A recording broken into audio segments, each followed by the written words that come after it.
All right, y'all. Welcome to All Politics and Local America's number one political hip hop radio talk show. Well, y'all know that if it is the third Friday, y'all know it is time for the mayor, our beloved brother. We call it the Mayor's Forum with our beloved brother, Mayor Raz J. Baraka of the great city of Newark.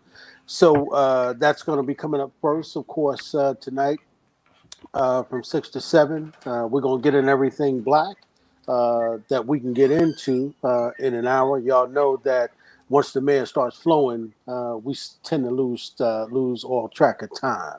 So we've got some things we want to lay on the table with our brother. And we want to get at. So we want y'all to sit tight. As soon as the man get with us, we're gonna go ahead and delve into that conversation. Then after that, of course, at 7 o'clock, we've got our beloved brother, brother Principal Kafele, coming up. Zayed, you want to talk a little bit about what we're gonna get into with him?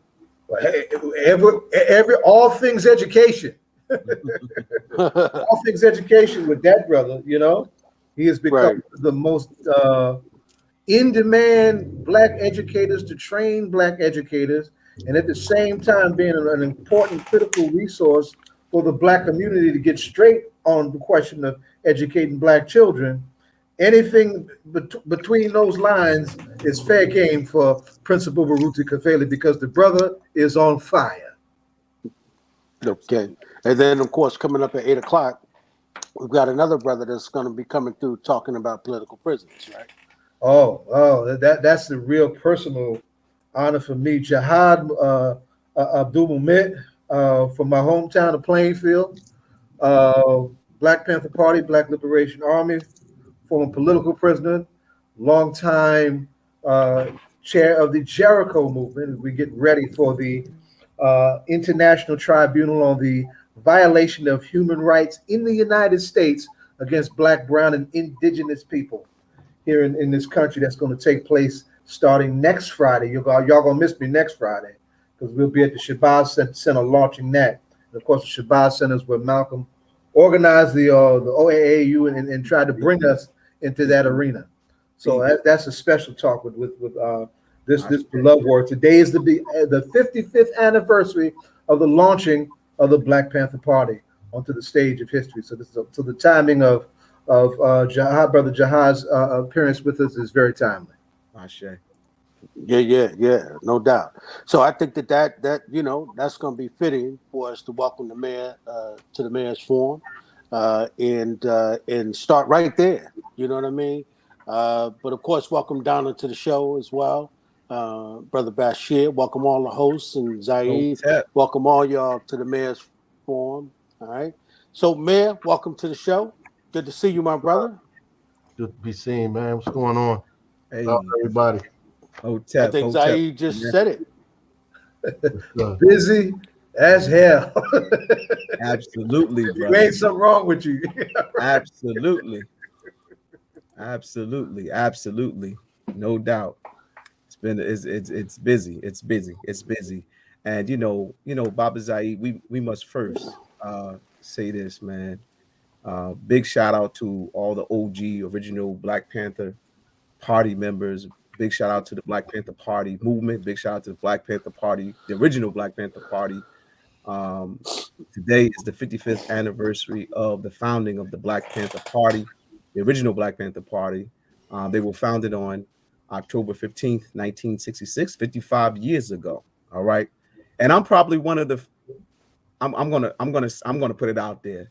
I think I am the only teacher in Newark Public Schools that did a 2-day lesson plan on the significance of the Black Panther Party movement in America, particularly in the Black community. You And probably that's rather. beautiful, Bashir, because I was going to ask, was there a curriculum and how were the students receptive of the teachings? Oh man, they listen. They themselves said, brother Akinyele, you the only teacher that I know that I've ever had, right? And I'm talking about 10th, 11th, and 12th graders, right?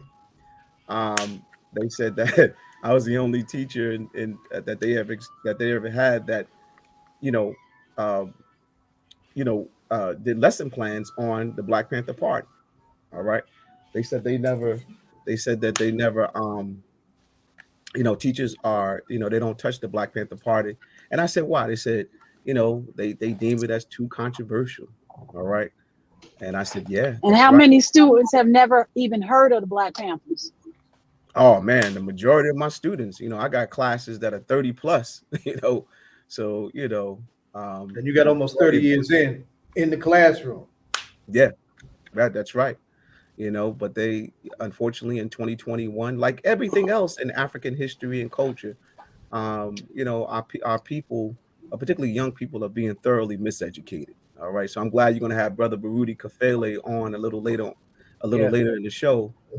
But unfortunately, Use them. our people are being miseducated. In our in the African world community. I mean, yes, we given some pushback because in the Newark public schools the Newark public schools is adhering to the Amistad law.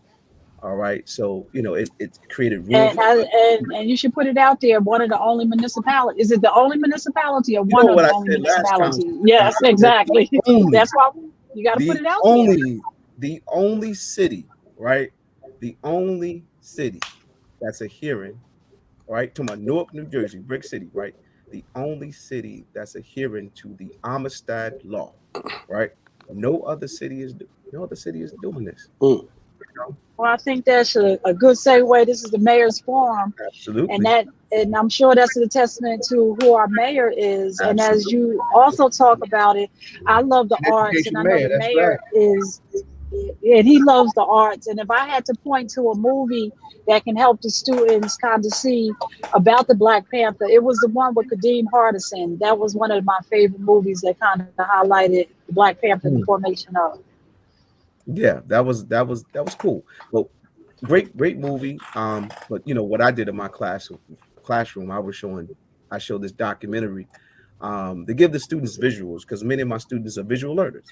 So to give my students a visual of the original Black Panther Party, I showed this documentary called Lords of the Revolution. It was a documentary that aired some time ago on AME.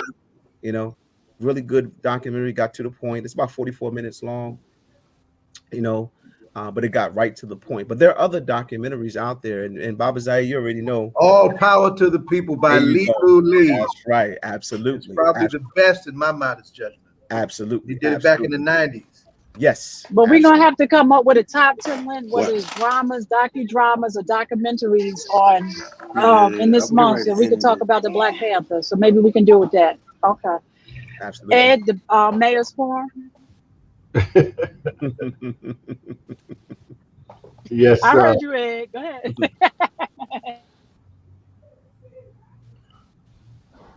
Yeah, no, I'm, we're gonna let the mayor pick up on that from a Black yeah. perspective. No, I'm sure the mayor knows that it is the 55th anniversary of the Black Panther Party and what that means not only to us, but what that means to Black people and particularly to the city of yeah, Newark. absolutely. It means a lot. And the all of the people need to study the entire movement, and that's important. And everything else that was going on around the time and all the other organizations and COINTELPRO and everything else that was attached to all of that in order to get a real kind of holistic understanding. That's why I think All Power to the People is a good one. Right. There's also a documentary on Geronimo Pratt. I think that those things are important for us to study, like in a serious way, in terms of an analysis about what was happening then and what's happening now, and all of the laws that was created as a result of the Black Panther Party, both good and bad, and figure out where we are at this point, and what we have to do to go forward. There's not enough to just study it, or just look at it just for nostalgic purposes. We have to look at it as study material. If we actually really want to do something, we have to look at it as study material because that's what it is. That's Because right. the things that they fought and against still remain. Absolutely. And Mayor Baraka, I believe one of the things that came out of was our lunch program. That's from Black Panthers. Am I Breakfast correct? Breakfast Black and Panther lunch. Party has 62 community survival programs. The best known and the most feared, quiet as kept, was the breakfast program, because the breakfast program embarrassed the country, embarrassed the government on the question of poverty and how that relates to Deep, malnutrition deep, deep. in the Black community, and that ultimately led to the creation of food programs in public schools. That's right. Absolutely. And Absolutely. Zaid, did you say 62 programs? 62 different community survival programs, yes. Yep. And Wow. those are the training vehicles. In addition to the self-defense training, those are the community organizing training vehicles for folks who went into the Black Panther Party. You were not going to be bored in the Black Panther Party. Absolutely. That's right. That's right. And big shout out to Baba And- Zaid, brother Ed, I gotta say this, man. Big shout out to Baba Zaid. He has provided forums for many of us to learn about the legacy of the Black Panther Party, good and bad, positive and negative. But he also connected us to many of the brothers and sisters who unfortunately fell victim to COINTELPRO, who and that COINTELPRO means counterintelligence program that was created by J. Edgar Hoover, the former director of the FBI, to neutralize, wipe out, kill, destroy the Black Panther Party movement and many other Black leaders, Black revolutionary Pan-Africanist leaders. But but Baba Zaid, taught us to connect, that we need to be connected to political prisoners. And one of the political prisoners that I connected with was Brother Bashir Hamid. Ibaye Ashe to Brother Bashir Hamid. But that's how I Jersey got my family, name. that's right. I got my grew name. up with Bashir's family. That's right. That's how I That's got real personal to me. Yes, sir. Absolutely. And many others. Sundiata Kohli. We connected to Jaruba bin Wahad. Marilyn Buck, even. I mean, other revolutionaries outside of the Black Panther, but influenced by the Black Panther Party. Right. Big shout out. I say Ibaye to Marilyn Buck, man. She was strong. She was a white woman, but she was a child of John Brown. Let's make it plain. Child of John Brown. Right? Well, I appreciate that, Bashir. And I want everybody to know I'm not in Jersey right now. I am in Philadelphia, right, Mumia City, right? Because this weekend, and in commemoration of the 55th anniversary of the Black Panther Party, the National Alumni Association of the Black Panther Party is holding a weekend in conference, and I'll be working on the conference and the workshops. It's very simple and plain, just understanding, the practical value of the party to the mayor's point. The workshops will be on each of the 10 points of the 10-point platform and what is their relevance in this particular historical moment. That will be at Temple University all day tomorrow, hashing all of that out. So I'm excited to be there. Of course, on the West Coast, the Oakland side of the party is well represented for the next week or so in terms of a whole lot that's going on in Oakland. But on those of us on this side of the coast, that's how we're getting down this weekend. No doubt. Yeah, that sounds like it's going to be real strong, my brother. Yeah, it is. Just in terms of that. I got Sekou Dinga on my panel. Right. One of the prime warriors of the East Coast Panthers and whatnot, and somebody very special to all of us. So because I'm doing point number one. What we want, we want freedom. That's right. Right. You can't make it no more simpler and plain that that means a lot of things. We talk about all the dimensions of our oppression.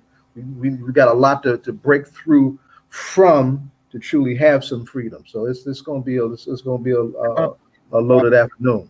Baba Zaid, Oakland, I think they had a whole month of Panther activity. Yeah, well, I mean, with the resurgence of the interest of the party, right? The party's kind of claimed October as Black Panther History Month, right? So there's this growth of interest in so many things that folks are trying to do to show homage to the party, that surviving party members are doing to make sure that their legacy is properly treated and handled.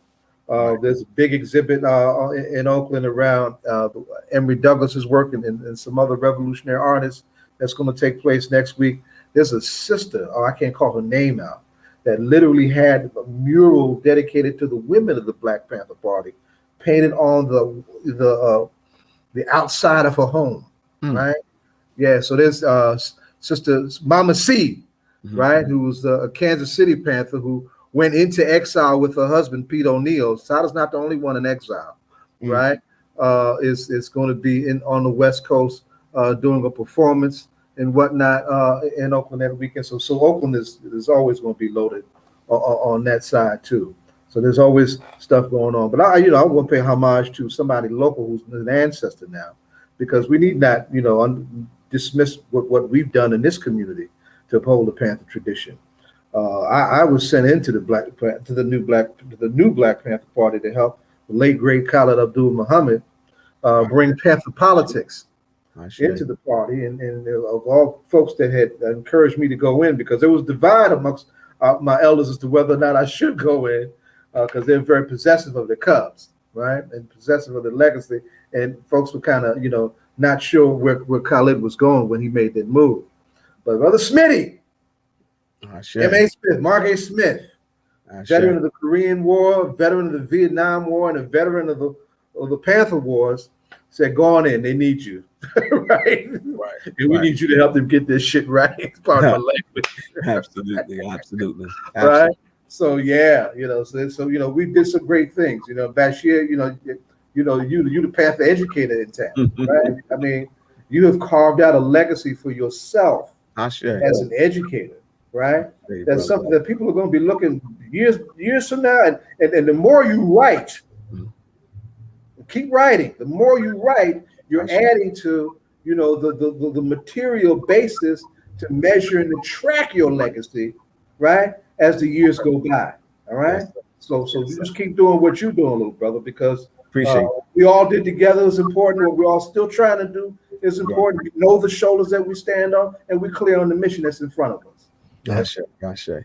Well, we no doubt, man. Again, big shout out to the Black Panther Party, for real, man. They are warriors, true warriors, and establish a great legacy. And as the mayor said, we can study the positive and negative aspects of the party. So we won't be history repeaters, but history beaters, man. But we have the mayor. All right, we got it back. Let him have his floor. Let him do his thing. Yeah, I just want to bring him on real strong. We got the most progressive mayor in the state of New Jersey right now. All right, on the All Politics local radio show, for real. All right, so let's put our hands together. Let's bring this brother on with a strong round of applause, for real. Bashir's back on the mic. No, seriously, man. We got a great Bashir, he gonna go on that mic, brother. Yes, sir. Go ahead, Mr. Mayor. you know how that go. Nah, it's all good, man. And it's good that we have a discussion about the Panthers. That's for sure. And how they captured the imagination of folks. And I think one of the things is to talk about how that was able to happen then and why it's so difficult now. Right. To be able to do the, kind of capture people's imagination the same kind of way, and be able to be out here, organizing at that level, and not only affecting like cultural and social consciousness, but affecting the kind of political world is too, getting policy passed and all kind of stuff going on, as well. People, don't know that part, or the part, where they fed and clothed and did all the other kind of things, the taught kids and all the stuff we're talking about, which was, we get caught up in the gun toting and all of that thing, but we forget about all of the programs that they had that, are not done. And it's just all of the like the cultural nationalist stuff that even they were like pushing back against. I mean, even that, if people understood like the value of those things even today, right, both of those things, is the irony is we don't have any of it. Teach. On both sides we don't have any of it, so we sacrifice all things. They destroyed everything. And we don't even, those institutions are important. I was telling one of the guy who's on the show all the time, the young guy, I don't know, I can't remember his name, but we were at Fayemi's son's memorial service. Chris Randall. Chris, yeah, and I was talking to him again about some of the topics we were talking about on the show, and basically the difference between self determination and democracy, and self defense and all of those things. Just talking about that, and I said, politics. People get into politics, or elected officials' job really is to protect the institutions that are developed. That these people develop to protect the institutions. The problem is we don't have anything to protect. Teach. And so we just really, people are in these positions, trying to find a way, trying to navigate, or be a bully pulpit, or compromise on a few things, try to get some stuff done and passed here and there. But we don't have any real institutions to defend, not anymore. Right. And and that's really what the problem is. Like, the politics of the community, like if you got something, you're supposed to be able to keep it. And the politics of the community help you keep the things that you have, and because we lost the self-determination part of it, we're just hoping that these people give us what everybody else got. But even if we got what everybody else got, we still not going to be whole. That's right. Because then there's no equity, right? That's why you have to do your own things, self-determination. And we lost all of that for various reasons: internal stuff, personal stuff, ideological differences people had, that folks exploited. But we need those schools, those African free schools. We need them. That's right. Yep. Teach, man.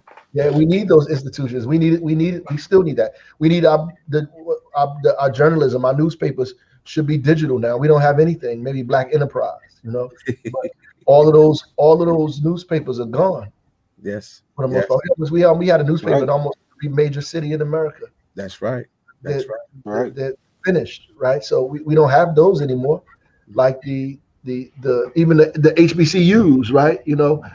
Have been on the verge of trouble for a very long time, and they're not what we want them to be. But that's probably the last vestige of anything that folks can say is remotely, close to what we have. We just we don't have, and that's the problem. And my father used to talk about the major cities in America where we are the majority, right?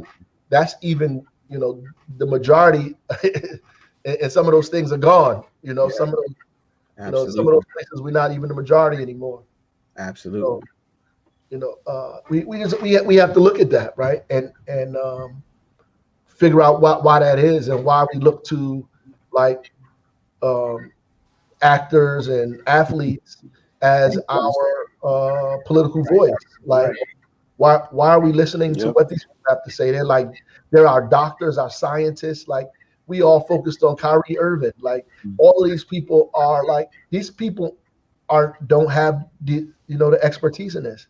They're not activists. And they try to be in their own right, but they're not they're not even Muhammad Ali and Carlos Williams and all them people, right? But at the end of the day, those people followed other people.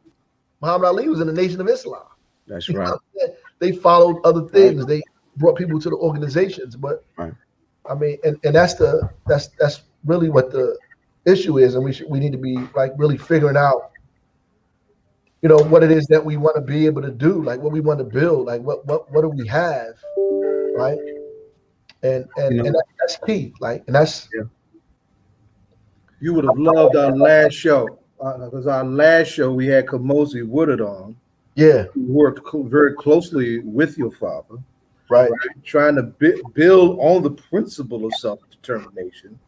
Some of those very institutions that made Newark the epicenter of what Black consciousness and Black power was supposed to look like back then, right? And how those things unfortunately became untangled by political opportunism and other issues. That's right. But what was in motion was the right motion. The building of those institutions and the political orientation and organization to protect and enhance the development of those organizations. That was the right track. That was the right trajectory. Right? Yeah. And so that's something that we definitely in all those circles where we teach and try to engender organizing and consciousness raising and those things to do. We've got some important examples right here in the history of this town. Yeah. And right here in the history of this town, Absolutely. build on exactly what we're talking about. Absolutely. Even if like, But the question, but that Ed, no, but the Go ahead, Ed, I'm question I sorry. would ask, how much of that, the question I would ask though, how much of that has to do with the fact that the brothers who had that kind of wisdom, right, is no longer, with us. I mean, how much of that, because, if and I hear the man said that, we need to be studying that and taking a look at that. But the problem is that how many of us really want to put in the work that is required to do that, right? Because I mean, what Brother Kamosi was sharing with us was, of course, the price that Amiri paid, not only in terms of what he did to his physical body, but he talked about the price that he paid with his family, right? Even to the point where he had to spend his own money to keep some of those organizations going. So how yeah, much of that has to do with leadership, right? How much of that has to do with those particular people? right. And I think like even the ideology and the thinking change along the way. We had we needed to find a way to keep the institution itself alive, even if ideologically Right. there's Shifts. debate and things change as it evolves. That's the strength of of what an institution should be able to do, right? Institutions that were created, like this country is an institution, right? So at the end of the day, it's not the same country it was in 1776 because of fighting and struggling and so forth and so on. And even if we allow our contradictions to be exploited to a point that they, cause us to destroy the institution itself, abandon it, do whatever it is that we do, and we move on. But we can't move on without the apparatus that helped us get to where we were, and that's really we build organizations. We have to make sure that organization can remain, and then we Right. think that organization should be the same way it was when it first started, but that's not necessarily truthful because I mean all things. The only thing constant is change, right? So as time changes, as things like if you had a goal and you reach that goal, what do you do now? Right? If you had an objective and you reach that objective, what do you do now? Or if you had an objective and you figure out that that objective is not enough, or maybe the objective is too narrow, uh, and you want to expand, and you have to figure out how to do that. And if obviously there'll be people who don't agree with that and say, "Oh no, we got to do this, we got to do that" at the time, and it causes internal strife, which allows the external forces to, destroy the thing or blow it up, which is what they did. But and put Right. pressure on people's families, destroyed organizations from the inside out, and the pressure of COINTELPRO and all of that, because these institutions were serious. yeah, Before people start talking about these charter schools, there was African free schools all over the nation, that's right. and wasn't nobody giving them no state dollars. When we were basically setting up our own schools Mhm. to teach our children the history and culture, the state didn't say let's take money from Newark public schools and give it to African free school. Mm, mm, That- right. they didn't decide to do that. That's right. You was basically like you said, you was basically on your own. Mm-hmm. Basically on your own, and you can't. So that's unsustainable. That's right. It's unsustainable. At the time when you're young and you spirited, you figure this stuff gonna last forever. You Yeah. know, Yeah. Yeah. until you like get older, get a But all kind of other stuff start happening to you, to the world hit you, and then they putting pressure on you and your family. that's Now, why we need a. yeah, you don't just got to protect yourself. Now you're worried But about that's the why I children think. and everybody else. Go ahead, E. But that's why I think we need a pipeline, brother. I think we need a pipeline to make sure that because if we talk about all all those institutions that you talked about in the beginning, man. You think about in New York, you think about the Big Red newspaper, you think about the Black American newspaper, or you think about even the Amsterdam newspaper is not even as strong as it used to be, right? And you think about all those institutions, that were there. A lot of these young people. I mean, even like the Jet magazine that's behind me. You know, Right. I've had conversations with young people about that. I mean, they're 20, 22 years old, 23.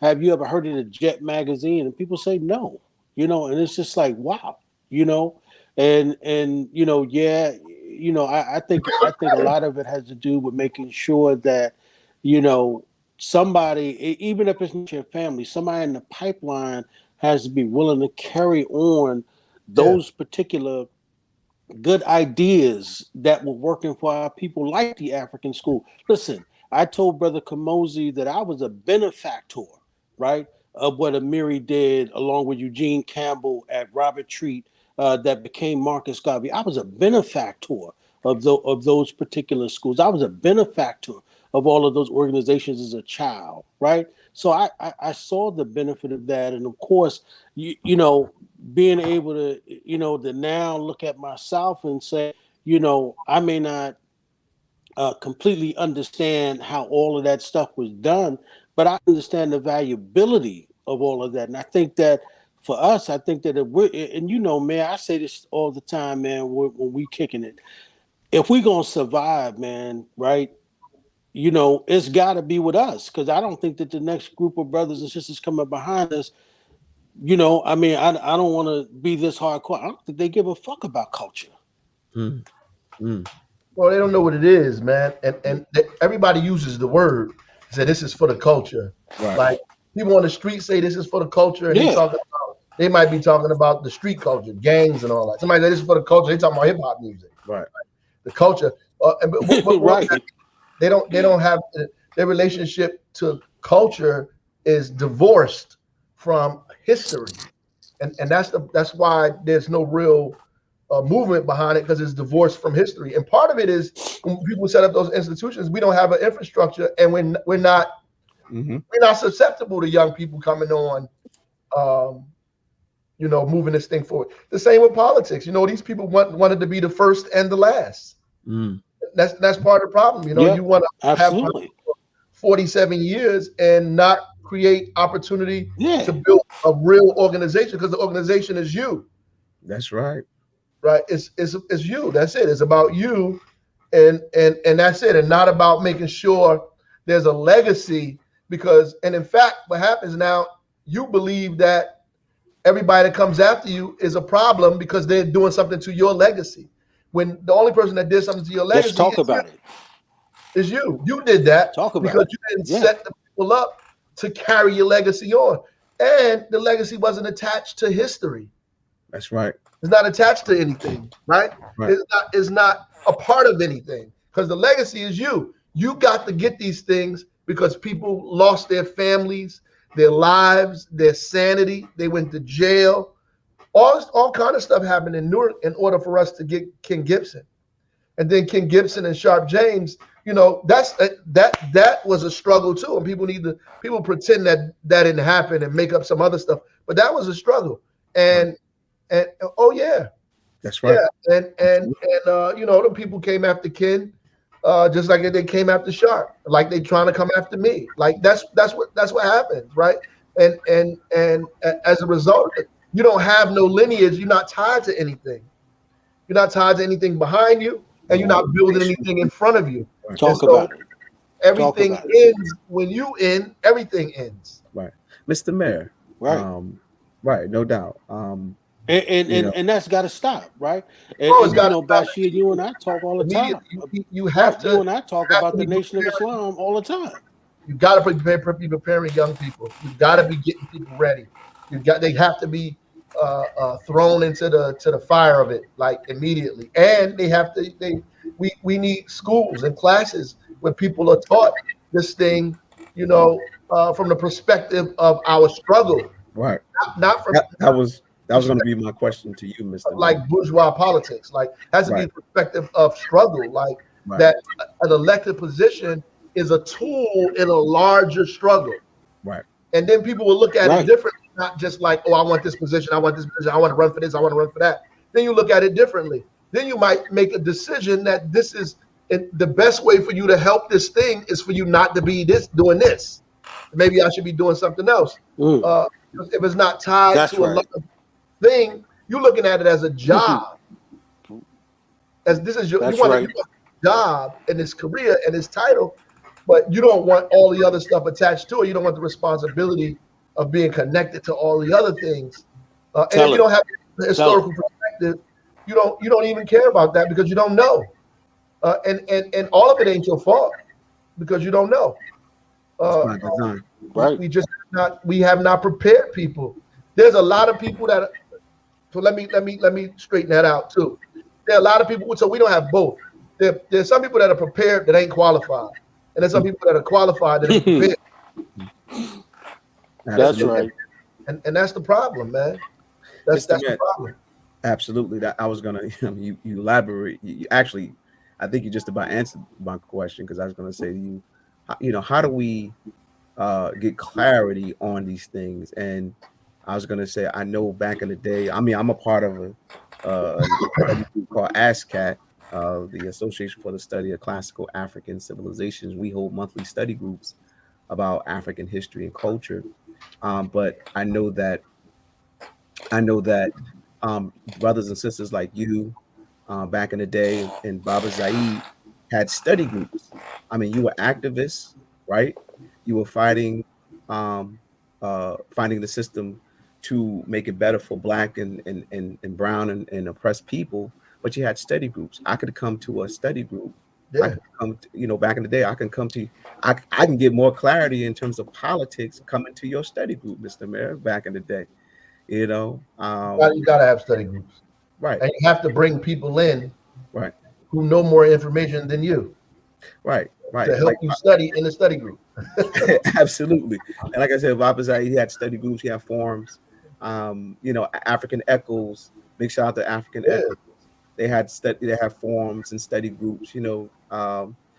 Unfortunately, and Ed and I talk about this all the time. I said, Ed, a lot of this stuff has dried up. We don't have a lot of brothers and sisters coming forward to provide study groups, forums to give us clarity. On struggle, on Black liberation struggle.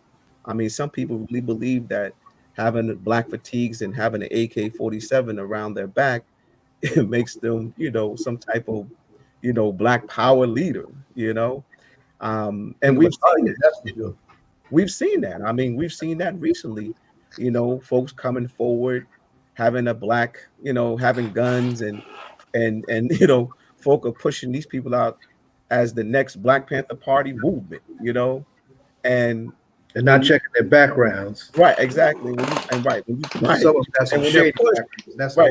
they're questioned on their politics, what's your mass line? What's your political line? They don't even know what that is. What is that?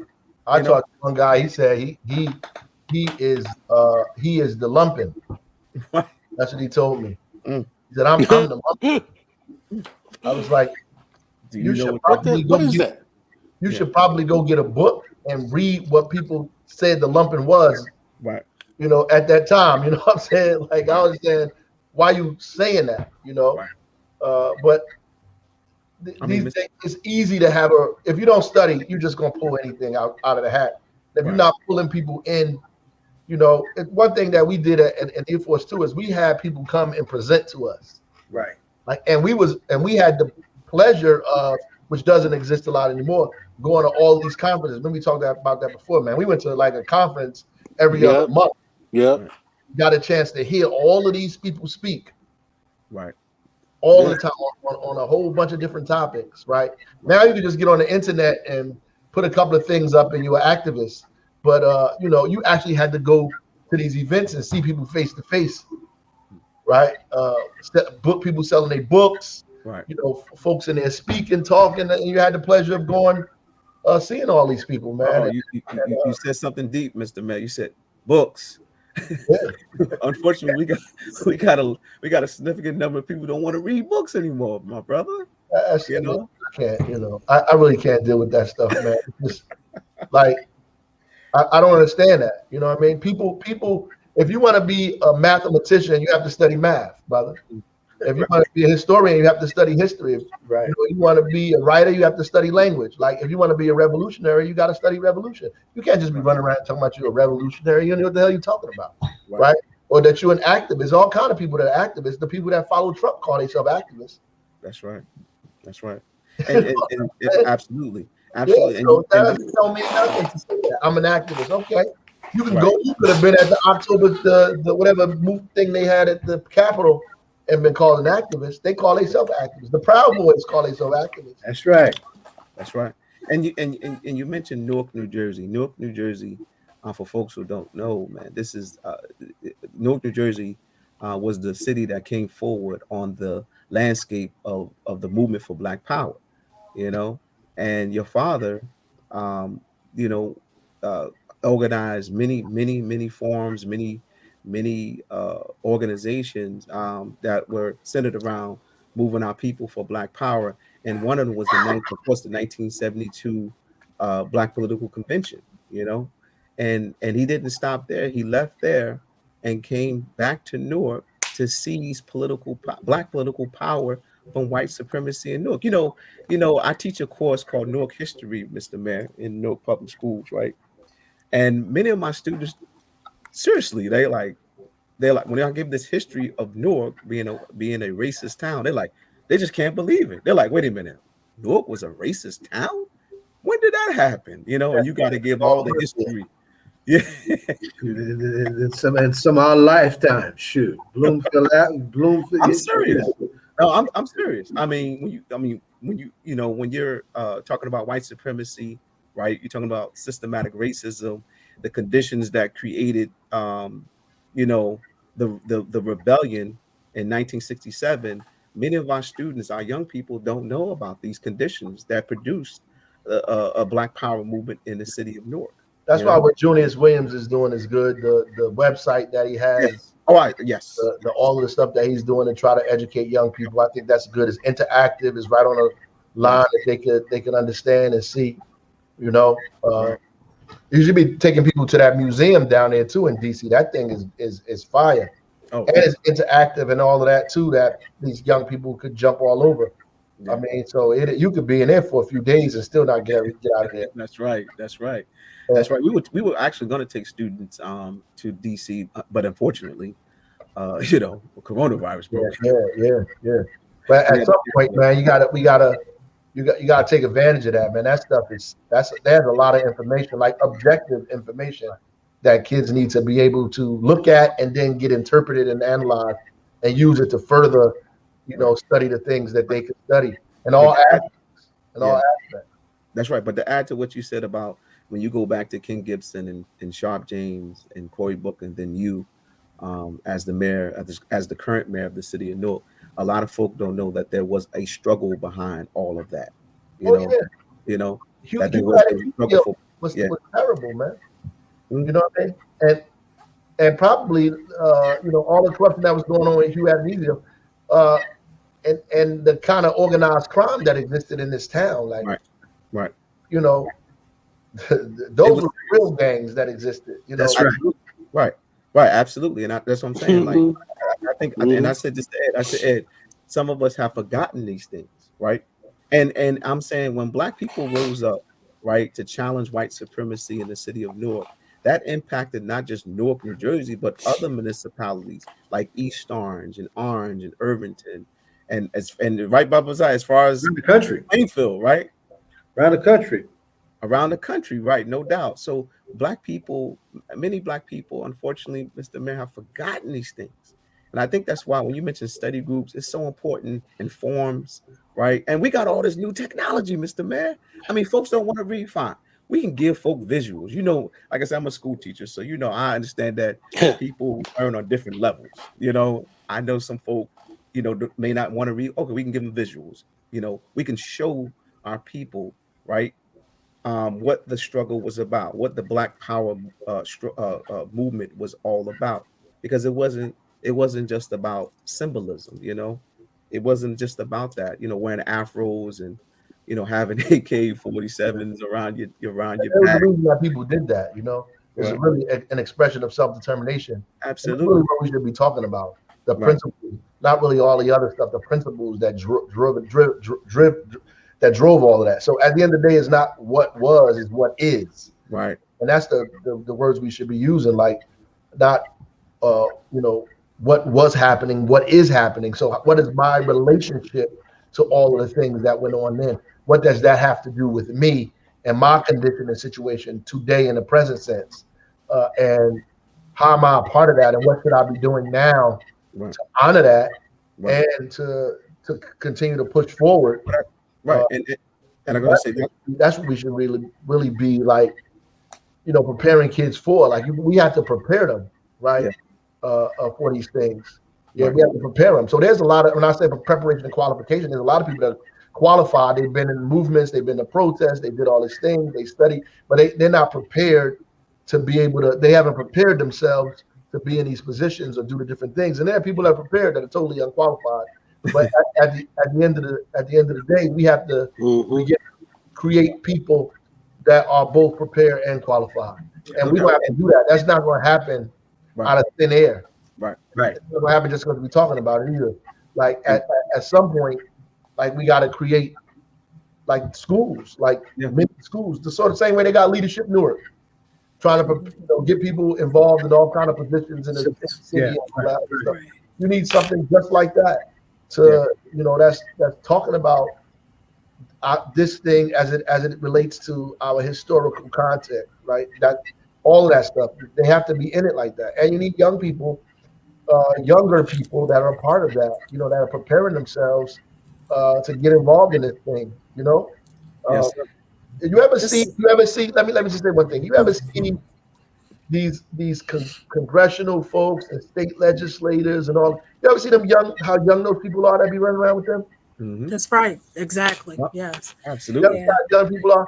They're preparing those people. Like they're preparing them. They understand, that in order to maintain power they done seized, they have to prepare people to continue it. They got people running around with them 20 years old, 21, 22. Yeah. I mean, ready. And most of us, we there by ourselves. Yep. I mean, Mr. Mayor, you're right. I mean, they have on cable or on your what do you call it? Your stick, your Amazon stick. There's a couple of networks, very conservative networks called Newsmax and One American Network, right? I mean, the journalists on these networks are young. I mean, they look like kids, They are kids. They are young people. but they are pushing the line though. I ain't mad at them. We should be doing that. Those of us who are progressive. 100%. And the criticism that we have to have of ourselves is that we had all of those things. We had newspapers everywhere. We should have been able to digitize this stuff. Part of it is we didn't have the resources or the capital, all the other kind of stuff. That's number one. We didn't have the resources. And you're competing with people who's got all this kind of resources and capital and banks behind them and large corporations. Like all of those journalists and newspapers and television shows are owned by millionaires and billionaires, right? So that's number one. But in our community, right, we did not, as Ed talked about, we did not pass it on to generation or adapt to new technology and new ideas as it moved forward. And so it couldn't sustain itself. It just couldn't sustain it. I mean, you can name at least 10, 15 magazines, newspapers that existed, not just the Amsterdam News, Philadelphia Inquirer or the Baltimore Sun, or you go on and on, that existed. And the good thing is that it gave our perspective. That's right. You remember Enterprise magazine? Yeah. Oh man, that was a powerful magazine, man. It definitely gave our perspective. That's right. And you could read it and get, what was going on. Like, today in our community. Absolutely. But Mayor Baraka, when going down to the ALC, one of the things that I immediately tell everybody what the ALC is, Donna, so the audience knows what you're talking about. the Congressional Black Caucus's annual legislative conference. Howard University is very engaged in that. That's all I saw was Howard University students there to assist, from registering people to and that's one of the things that the foundation does. They have young people on the Hill with our legislators. But for the annual legislative conference, and you could probably speak better to this than I can, Mayor, but I noticed that Howard University students are intimately engaged in that conference. Yeah, I mean, it's in DC. They bring them on to help in terms of the make sure all the things in the face that you just said, all of that, register, doing all that kind of work. But they need to be not just on the Hill interning. They need to be staffers. And that's the difference. We got to have. You look at some of these people, right? That's down there that look like us. A lot of their staffers don't look like us either. They have these young people on that they bring on. They're giving them all kinds of all kinds of experience and notoriety. And that's one thing Obama did, right? That you could say that he did correctly. He had a bunch of young African American women staffers that were running around doing all kind of stuff that are still on doing different things, still out here doing different things today. And even still with Biden or other folks like that, but they just don't have any staffers. Anybody that's getting the information and figuring out how to navigate this stuff, that has to be different. And even if in the ones that they do have, we're not sure if they got any real political education. So that's what I mean about being prepared and qualified, right? So people, connecting the dots, yeah. They might be prepared, but they might not be qualified. They don't have the historical context, the political education that they need to be. You're looking for them to do stuff that they don't know how to do. We angry at people because they don't have the line we want them to have, and we think they backward. They just don't have the capacity. They say, "Oh, this person is this person is that," but that person, he didn't have the same political context and upbringing and information that you had. So you asking somebody to do something that they is not clearly aware of. Teach. They don't. They just don't know. They don't know what you're talking about, right? So at the end of the day, they don't have that. They just don't have that background. And Mr. Mayor, we're coming full circle because, that's why masses of people in Newark supported you, and you through the years, and continue to support you because you had that background, you had that political consciousness, that political, you had the historical and political consciousness to understand that this was a movement, right, for power, for Black political power, for our brown brothers and sisters, our Latino brothers and sisters, because you talked about the unity.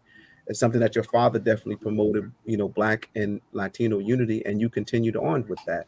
You made it clear every time you spoke, every time you opened your mouth, my brother, you gave politics. You spoke to that. You spoke to these conditions, why it's important for us to take City Hall, not just for a job, but to get resources for Black and brown and oppressed people in the city of Newark. You understood that.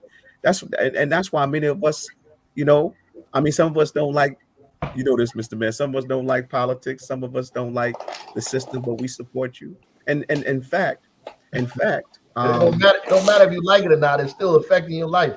Absolutely, I was going to say that, right? No doubt. But I'm saying that you becoming the mayor of the city of Newark has educated many of us who were maybe, some of us who are on the fence or on the outside. Now we understand the role that, or you understand that politics is a tool. It's not the end all, but it's a tool to get resources, right, for needed resources for our people, for Black people in particular. Yeah, my father let's build this out. Yeah, let's build this out. Just because just try and bring this full circle, because we've got some things in our hands that we're responsible for that we need to build out with this very component, right? These things that we developed, coming off the streets, and we were shutting down everything around the violence. That we've got these programs now We have to Right. make sure these programs are All armed violence with the prevention. teaching capacity to Right. give this. You know, when we build out the museum that's going to replace the precinct, right? That's an institution that we're creating that we're responsible for. That we're Right. responsible for. We are mutually responsible for building that out for what it's supposed to be, Go ahead, Baba. right? With that history and whatnot, right? And if you want to bring it full circle, talk and bring in the Panthers, the story about us. A lot of people forget the critical significance, and folks, you know, downplay Bobby a lot. But when Bobby Seale ran for mayor, Right. He sure, right? he That sure was an did. important thing to do. He sure Right. did.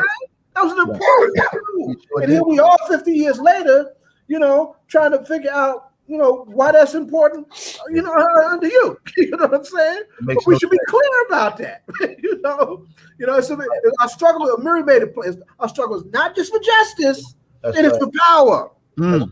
Right? Deep. It is for power. That's Mhm. right. 100%. It ain't just for justice, it's for power. We don't want a nice police force. We want to control it. That's right. That's Go That's ahead. what I'm trying to make people understand. We're not there. We just don't want a police force that treats us nicely. We want a police force we in charge of. That's right. That's that, right. that fully and completely. That's under the auspices of the citizens of this community, and that's really what we need to be. You can't say like so. The democracy pieces. People always say that, but they paying taxes. They got their kids in these schools. They follow all of the rules and laws and everything else of this society. They are fully engaged in the society, but they divorce themselves from the power of that by saying they're not involved. They don't want to be involved in politics, or they're not political. Everything you do is political. You got a job because of politics, right? Right. You got a degree because of politics. You know what I mean? You live in the neighborhood. You're able to buy a house because Right. people read your resume because of politics. They wouldn't even read your damn resume. Or can't buy a house in a neighborhood.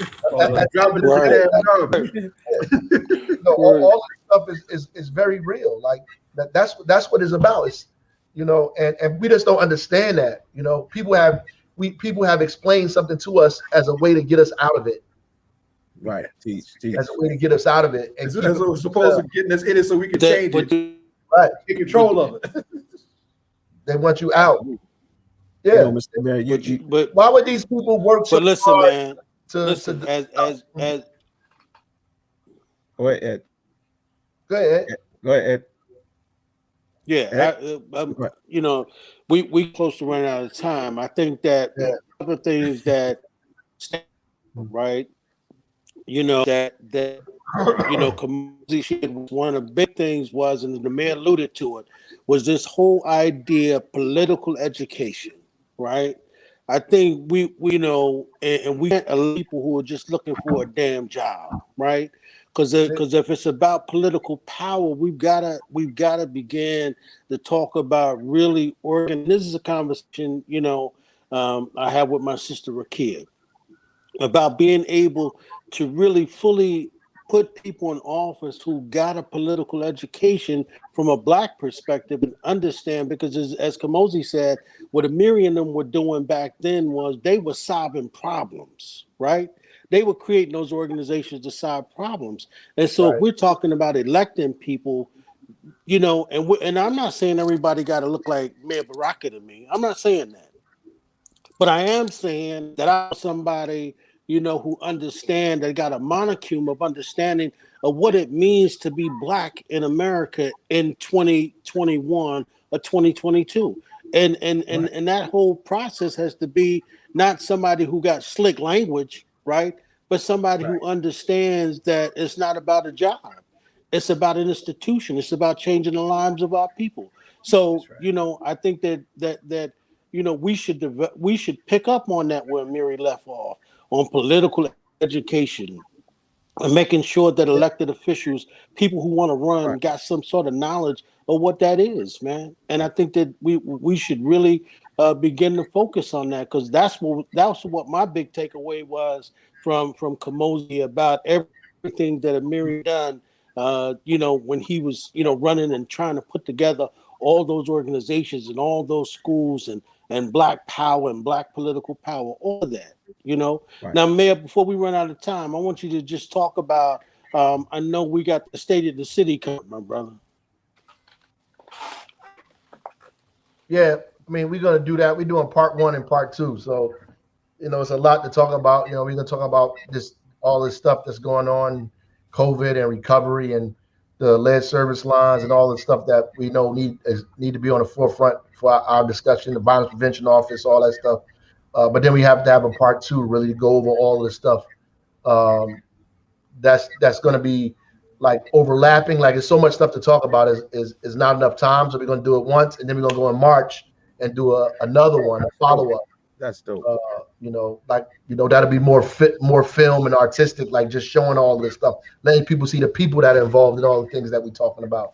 So it's like I'm going to do like a prelude to it, and then in March we're going to actually show all the folks out in the community working, all the stuff that's going on, and all the programs that we're talking about, whether it's the office, tenant legal services, stopping people from getting evicted, or folks from the nonviolent prevention office, or people who just moved into the Section 8 homes, or folks who just all of the black and brown developers who are building housing in the West Ward.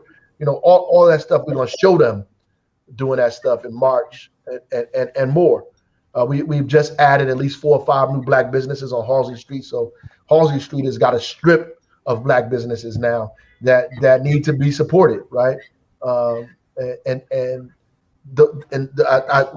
Zai said is very true. Like, we have a responsibility now to build the things that we're talking about and sustain it, and build it out and sustain them. That's what we have. We have that responsibility right now to get that done. I think that people, what happened is, like, my father then was building institutions and solving problems because they couldn't count on the other people to do it. Right. And in fact, those people were trying to stop them from doing those things. Bro. The politics of the city, they were trying to stop them from doing those things. So they understood that they needed political power. And the Panthers was talking about that all the time, though, that we need some political power. And the cultural nationalist community didn't really understand that at the time.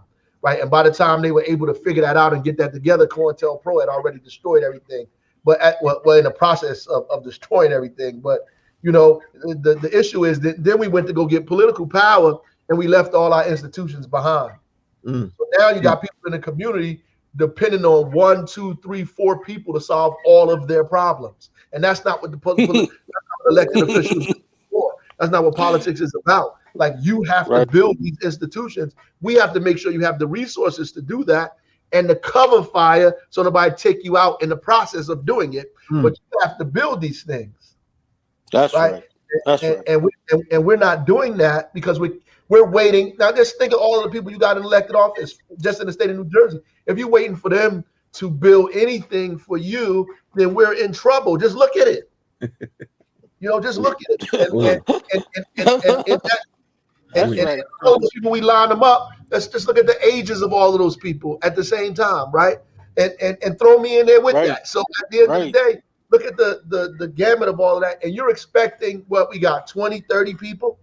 You mean how many black mayors exist in the state? I mean, and elected officials, black and brown people, you add all of those people together, you're expecting those people to change your life and trajectory or transform the system. That's not going to happen. And I'm going to tell you the secret. It wasn't designed to do that. Right. That's right. That all of the things that are going on out here, you have to build it and create it. And then the people you elect, you have to elect them to protect you. Go ahead. Teach. Go ahead, brother. That's what they're supposed to do. That's right. That's why you need a review board. That's why you need all this other stuff. When money come in, they're supposed to make sure you get it. When jobs are coming around, they're supposed to make sure you included in it. Right. When they're talking about stuff in meetings, you're supposed to make sure you saying black people need a part of it. When they start talking about people getting money, you need to make sure reparations is a part of the discussion. That's your job. Teach. To defend all of this stuff. Right. The issue is we got to start building some stuff to actually defend it, right? We've absolved our responsibility to do anything and left it at the table of, a few old Congress people, folks at the State House, and black mayors up and down the corridor who basically don't have any backing to do anything and are running because they're attached to the party. Go ahead, brother. Go ahead, Mr. Mayor. You on point, man. We're gonna need another whole hour, brother. Ed, I said, And Ed, I we can't do the mayor's gotta forum in go, an man. hour. Y'all got Principal Kafele up here. fellas, yeah, that's and We we gonna brought got him one in. fire, I two just another. passed the baton to this brother. Got a fire coming behind that too. And But Mayor take care of Baraka, it.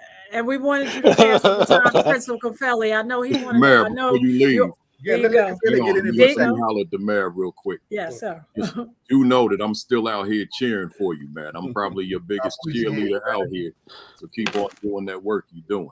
I Absolutely. appreciate you, man. Yes, sir. Absolutely. Same Yeah. here. Same here, Mr. Mayor. Same here. Mr. Mayor, we always blessed with your wisdom, brother, when you come on the All Politics, a local radio show. And by the way, you're talking about building up study groups. Again, we're doing ASCAT, that I'm a member of. We're doing our Eastern Regional Conference this weekend. We're talking about protecting institutions, looking back at the wisdom of our ancestors. Tell them where it is, learning from Bashir. Tell them how they can Well, get it's on. online. It's going to be online. We're not going to be in a physical place due to COVID, but it's online. I put the link on the chat. And Mr. Mayor, you always invited to anything, that we do, of course. But I know you're a busy brother, and everybody's pulling you in so many directions. But I know that if you can't be there, we understand. But we know that you're there in Yes, spirit. send me the information, man. If I can get there, I will. I would love to be to sit in though. Yes, sir. Absolutely, Yeah. absolutely. And the keynote speaker is going to be Dr. Mario Beatty. Oh Yeah, he's one of the professors of Africana Studies at Howard University, but he's our president of ASCAT. Nice. And we're gonna have Dr. Jeffries. He's gonna be talking about our brother who passed away recently in Kemet, Egypt. Yeah. Our brother, Dr. Renoko Rashidi. He's All doing right, man. I gotta go get my son before you get me in trouble, brother. all right, brother. I'll see y'all. Hotel, Ed, you hotel. want to shut him out? Are you good, Please. Ed? Let's let the mayor. All You right. did. Who's Go ahead, Ed. Ed, you. I think you lagging, Ed. all right? You lagging a little So bit. let's go on and welcome my brother, Principal Kafele. No doubt. We gotta go. We gotta go strong. So E. Zaid, you want to pick it up and Zaid, welcome yeah. my brother to the show? We gotta go strong. You gotta go.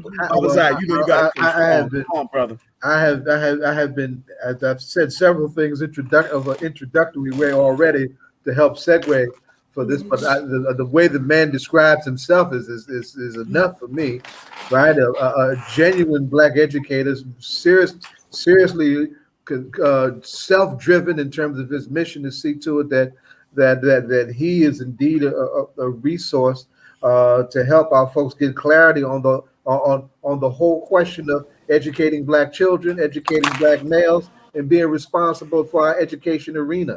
Right? He has become an important resource, and he is so passionately driven. He makes it plain he is on fire. So we're proud to have with us not just one of our favorite educators, but also one of our favorite followers and listeners. Right? That's right. One of the marks of a good educator is your capacity to listen. Go ahead, Bob. Right? He listens to us every week. And he could be doing some other things with his time and his intellect and his resources. But I appreciate how actively engaged he is in our conversations and trying to move this work. So welcome. You should be on here far more often. Principal Baruti Kafele. Yes, sir. Yes, sir. I appreciate that. Sometimes Our I'm up brother. I'm up in the airplanes listening to y'all, man. I'm 40,000 feet up in the sky. In the All Politics are Local. Hotep, brother Baruti. Hotep. Hey, brother Baruti, man. I was leaving school today, brother. Tears welled up in my eyes. Not almost, tears welled up in my eyes. I'm coming out of school, driving down Chancellor, man. Brothers on the block. I mean, they out there. They saw me though, brother. It was like Hotep, brother Akinyele, Hotep. I said, wow. I said, y'all remember, huh? They said, of course, brother. You taught us the culture. You taught us our history and our culture, brother. Hotep. And like I said, these were brothers on the block. So hey, what I'm talking about. You know something, Bashir, they don't forget, because remember when you and Dashan, who I see on the call as well. Yes. Welcome, Dashan. Yes, Hotep. Thank you, Hotep family. Hotep. When I ran into the two of you when you were having the ASCAC meeting on the corner of Branford and Broad, Right. And Sharif was Yes. out there. A brother ran into me, if you may have noticed, and he was a former student of mine in East Orange. Mhm. And the first thing that came out of his mouth, "Hotep, Mr. Kafele." That's right. They don't forget. That's you right. know? Yeah, That's right. yeah. Hey, look, hey, Brother Baruti, we had some of your students transfer from Newark Tech to Weekway. And my attention getter is Hotep. I don't do clap one time if you hear me, or 5, 4, 3, 2, 1. But I said Hotep, and he said, brother, my former principal said that. I said, who's your former principal? He said, Mr. Kafele. I said, wow. I said, that's right. That's right. He said every morning he used to greet us, Hotep, So yeah, brother, you're right. You're right on point. First word in the morning and the last word at dismissal. And Principal Kafele, just as a matter of a ritual, how would a day when Principal Kafele was the principal, how would the day start? And you almost just said it, but what were some of the constants that a person may remember that if they were in the school when you were a principal? Yeah, let's talk about that. I was looking at the program that Baba Zaid put out, and in terms of what we're going to talk about tonight. So let's talk about that. And I want to give it to you in a context that you probably weren't expecting. In me working with principals, and let me see y'all while I'm talking, man. Y'all Right. Fix that, Mike. You got you just give it an order, Mike. Principal Kafele, make it an order. I'm the same way. Like when I do my live stream, I'm like I keep me on the screen when I have guests, because I just I want to That's right. How we doing this, but here's the thing. I say to principals all the time, and teachers, but in this context, principals with what you asked me, Donna, I say, there's a lot of things in 2021, 22 that you have to pivot from that were effective back in 2019 and early 2020. As good as you were, and as effective as that strategy may have been, it may be obsolete now because the world has shifted the way it has. So in terms of the question you just asked me, my thing was, if you're my student, you're not coming into the building until you go through me, right? So that means I have to get to school very early so that I can greet every student. But with the brothers, it's this, right? So now when I'm talking to principals about the pivot, and I tell them, I say, this wasn't just a handshake.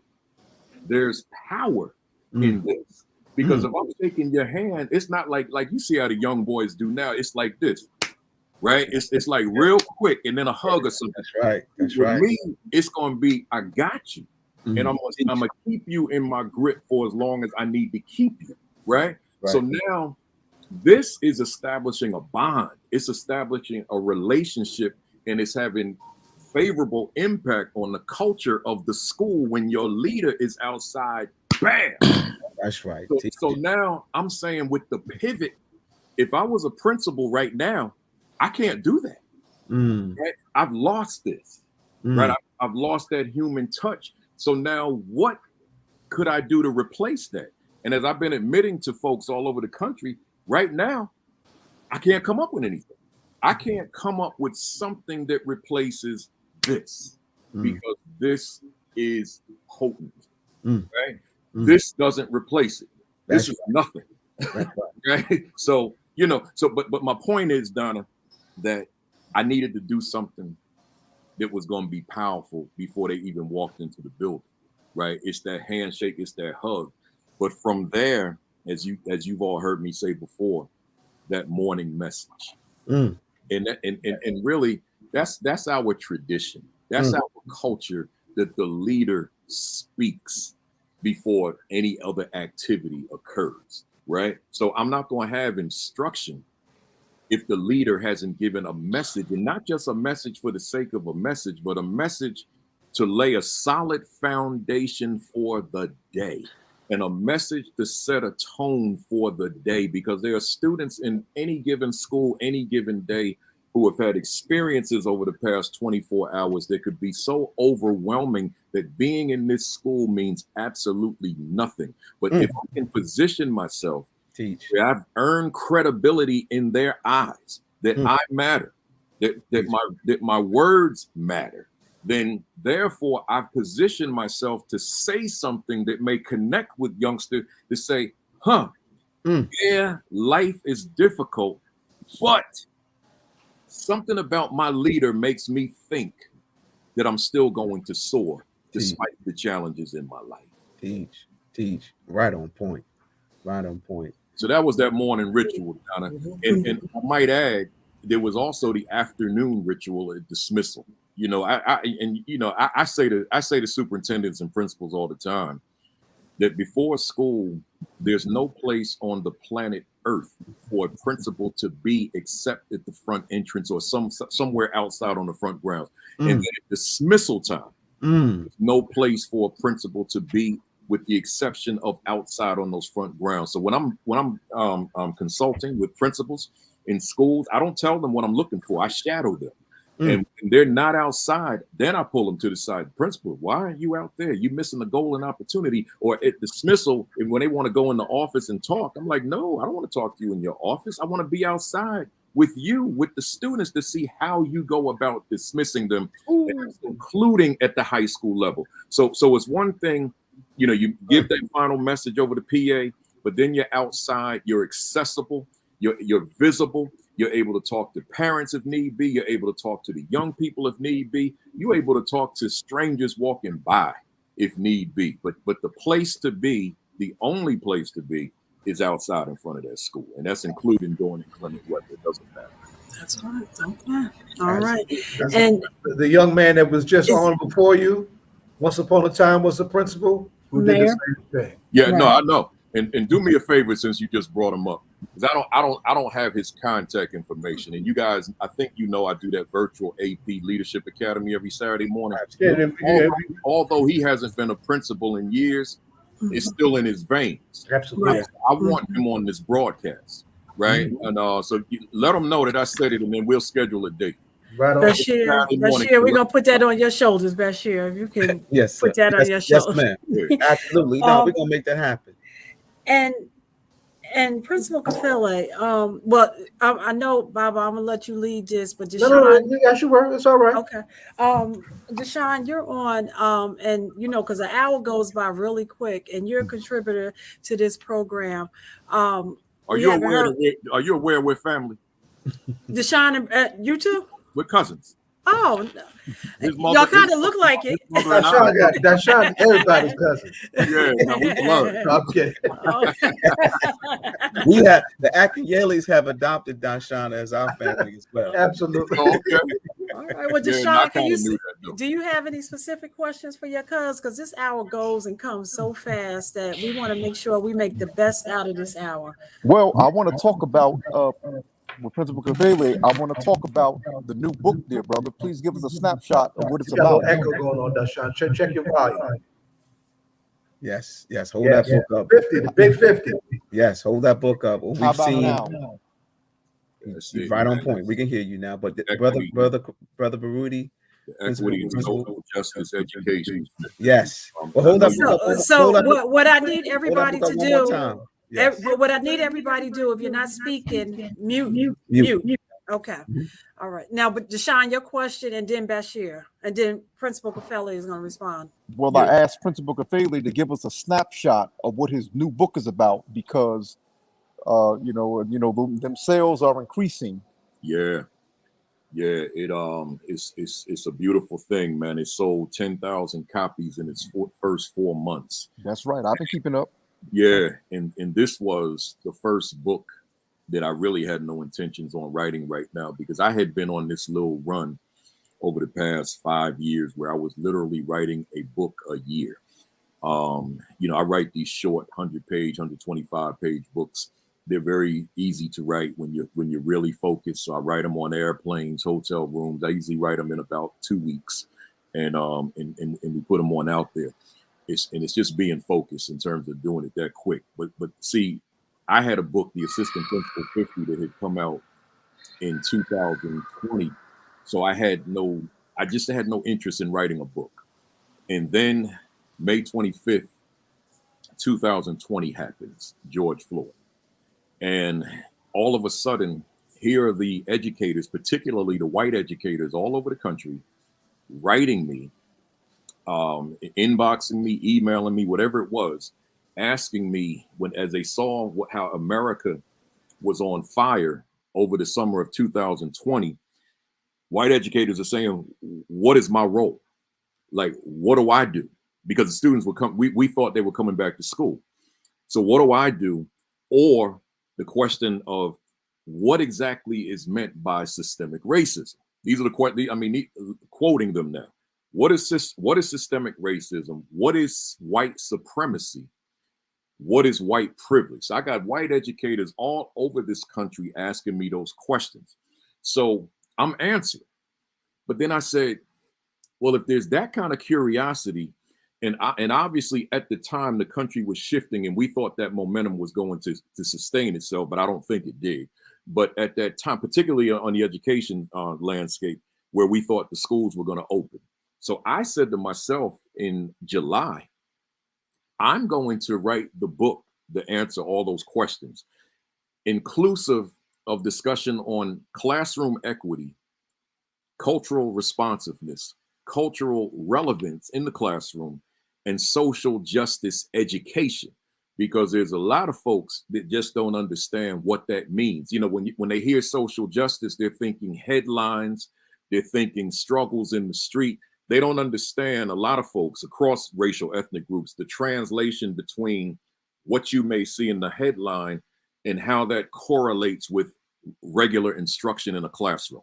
So I said, let me write that book and dedicate it, right on the dedication page, dedicated to George Floyd and Breonna Taylor, and put it out there.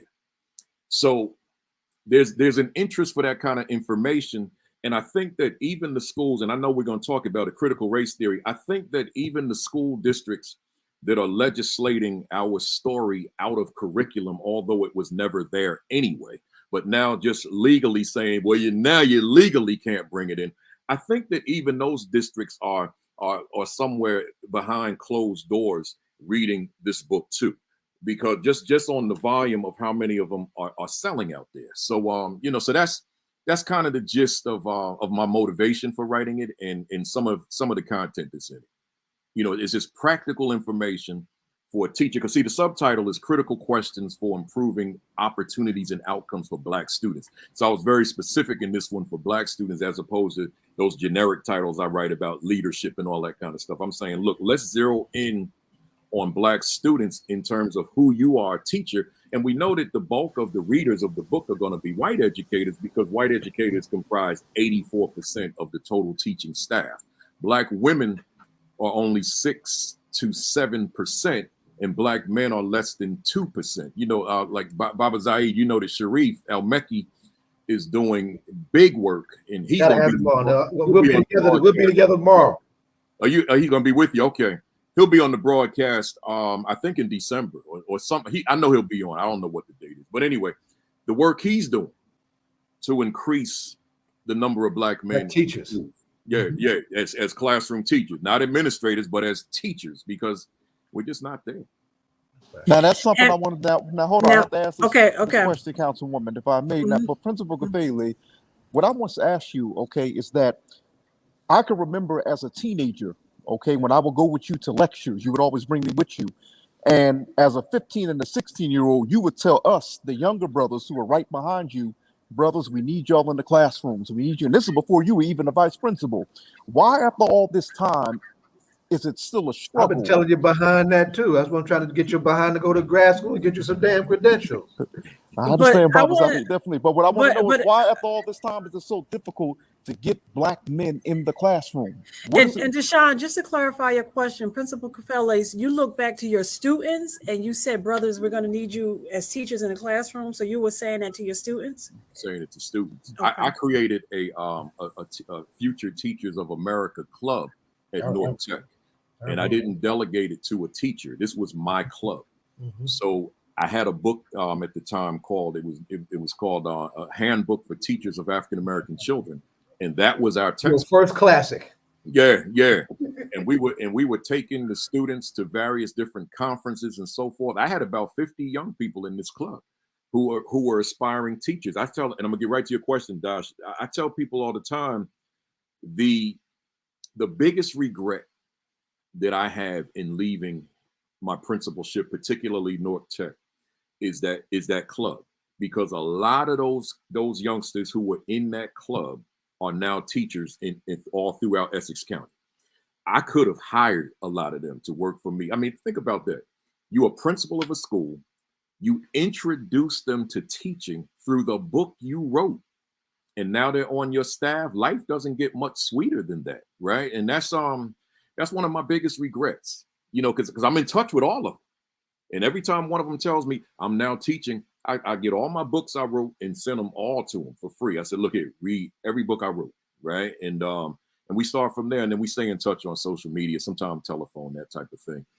But yeah, Dashawn, as a society, and particularly within the Black community, there's a lot of Black men, and this goes back to the conversation that you guys were having with Raz, with Mayor Baraka. There's a whole lot of us out here who have drank the Kool-Aid relative to the salary, right? So because the salary is low, I don't want to teach. And here's a close second, we're not respected in the schools, right? Now, I could tell you story after story about me being disrespected as a teacher, and I wasn't in a white district, right? I was in East Orange, but I can tell you story after story about being disrespected. But because I was firm in my consciousness, I understood that what I was doing had nothing to do with a career, a profession, a job. It was all about the mission. So that was my mindset walking into that classroom every day. Like I'm listening to you all, because I've been on since you came on the air, and I'm listening to you talking about the Black Panther Party. And it made me smile, because it gave me flashbacks of when I used to give students book reports to do on the Black Panther Party. There's a young lady, she was with me. She moved to Compton when she graduated from Ashland School, and she tells me to this day, because we're talking about back in the 90s, and now I'm still in touch. She's a grown woman, but she continues to tell me the impact that book report and those lessons had on her trajectory. She got a master's degree now, doing big things in Los Angeles, but them roots. So see, when we groom young people, and in this regard young men, Dashawn, in terms of them developing a sense of consciousness, so that it's not about the money. Like Bashir could do a million things with his life, right? With the credentials he has, he doesn't have to stay confined to a small classroom at Weequahic High School, but his consciousness is why he continues to be there. Bashir could be a principal somewhere if he wanted to, but he decided that my place is in that classroom with those students who are assigned to me every year. But you don't have a lot of folks with that level of consciousness where, look, with me and my partner, we'll make this work economically, right? We're not going to live the millionaire lifestyle. We're not going to be able to do the things that, say, the people we see on television do, but we are going to transform the mindset, the attitude, the consciousness of the children that we are nurturing every day. So that's why that conversation you all had this before I came on was so important, in terms of, because man, I'm listening to Raz. That language is for the culture. I hear that too. It's for the that rap language. It's for the culture. But like Raz was saying, what culture are you talking about? Because you ain't. I mean, you ain't talking this culture. This different weapons. I got all the weapons right on the table. That's right. Yeah, you're not talking that culture. You talking about a very different culture that's not compatible with the culture that we're talking about right now. I think of a second part of a statement that Dr. King says, but he was given one of his sermons, and he paused, and he was speaking about being disrespected, and he paused, and he said, even by my own people. I can't remember, but he was talking about being disrespected.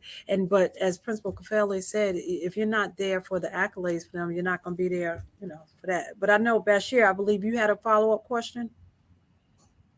I mean, I'm I'm just sitting back, man, taking it all in, man. Like I said, a wise teacher is speaking, right? And so I'm shutting my mouth. No, I'm taking notes, Listen, y'all definitely need to be, sharpening each other's swords because the educated, you got to do that.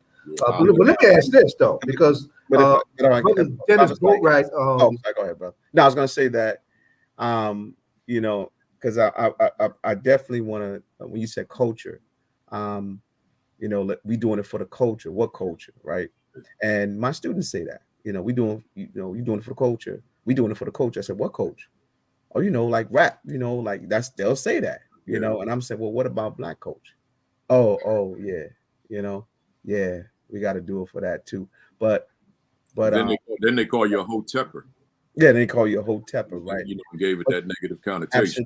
absolutely. But you know what though, brother, Principal Kafele, you know, I know you did. You teach so hard, you know.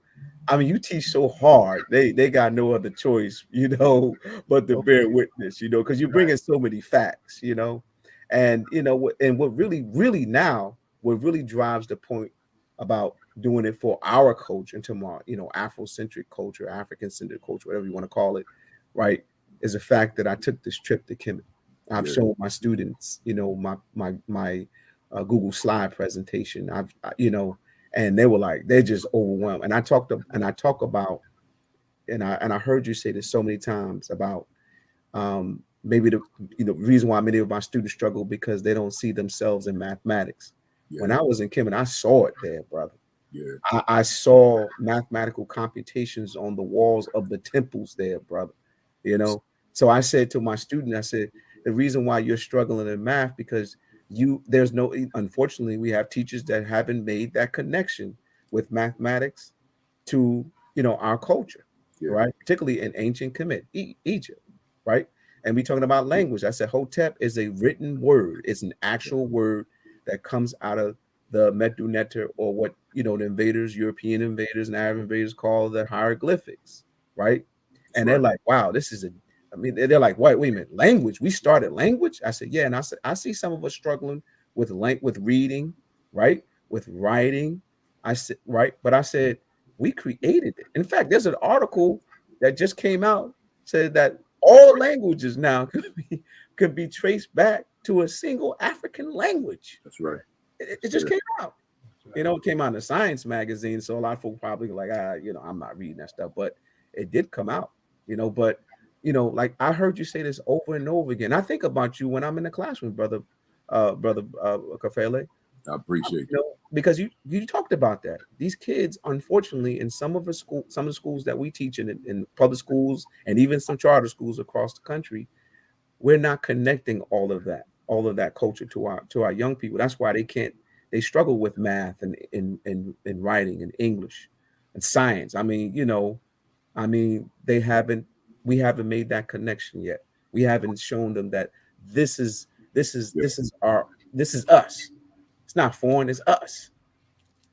So I don't want to hold the mic, but let's build on that, because let's tie that. And I don't mean to be the one asking the questions. Let's tie this to critical race theory, right? So here you have a situation where you've got primarily red states. They're saying that this thing called critical race theory, this can never be in the classroom, right? And it was interesting because I've known of critical race theory for a long time, but I never delved into it. Because and the reason I never delved into it is because it wasn't something that I was doing in schools as a teacher, principal, or as a consultant. I just kind of knew it was there. I knew what it was, in terms of just that critique, that analysis of U.S. policy and laws and its implications relative to racism, right? So I said, okay, my thing has always been from day one, I want youngsters exposed to who they are, historically speaking, because by exposing them to who they are, what's contained in critical race theory will reveal itself, right? I don't have to be intentional about talking about a theory because like Baba Zaid and Sister Don. Remember that day when you had the I guess he was the president of the National Negro Business League, or what was it, the Chamber of Commerce, and he talked about the National Well, Negro John was on. John, yeah. Yeah. State. He said something. I've known about the Negro Business League for at least 30 years. I've taught on it, but I never knew its connection to Black Wall Street until you had that guest on. And that's why I listen to you guys every week, right? So now you had him on, and this is what he said, if you don't remember. He said in 1900, when Booker T. Washington created the National Negro Business League and convened those meetings of Black business people and Black entrepreneurs and future entrepreneurs from all over the country, what I didn't know, as he said, a portion of those business people were from Greenwood, Tulsa. I didn't know that. So now they go back to Tulsa, and in 1906, they established the first business. But then from 1906 up until 1921, it's over 200 businesses. So now when he said that, I said, I need to share this with my audiences, right? So now I go to my audiences and I say 1900. I said, I want y'all to hear me now. 1900, Booker T. Washington, who you all know, heard of at least, he established the National Negro Business and brought the business people and all that kind of thing. I said, but tell me 1900 was 4 years after what? And the room gets silent. What happened 4 years preceding 1900? I'm like, come on, y'all, it'd be 500 people in the room, whatever the number. Come on, somebody. What happened 4 years before 1900? They're like, oh no, what happened? Plessy versus Ferguson. That's right. Right? That's right. So now segregation is legal. Booker T. Washington convenes Black business people, which most people are shocked that there were Black business people in 1900, right? So now Black business people, Black entrepreneurs, and he says, look, we have to do something to save our people, to develop our people economically speaking. So now I'll say to my audiences, I say, now to holler at me, y'all. Which one of you wants to accuse me of being theoretical right now? Right? I said, there's no theory in what I just told you. I gave you historical fact.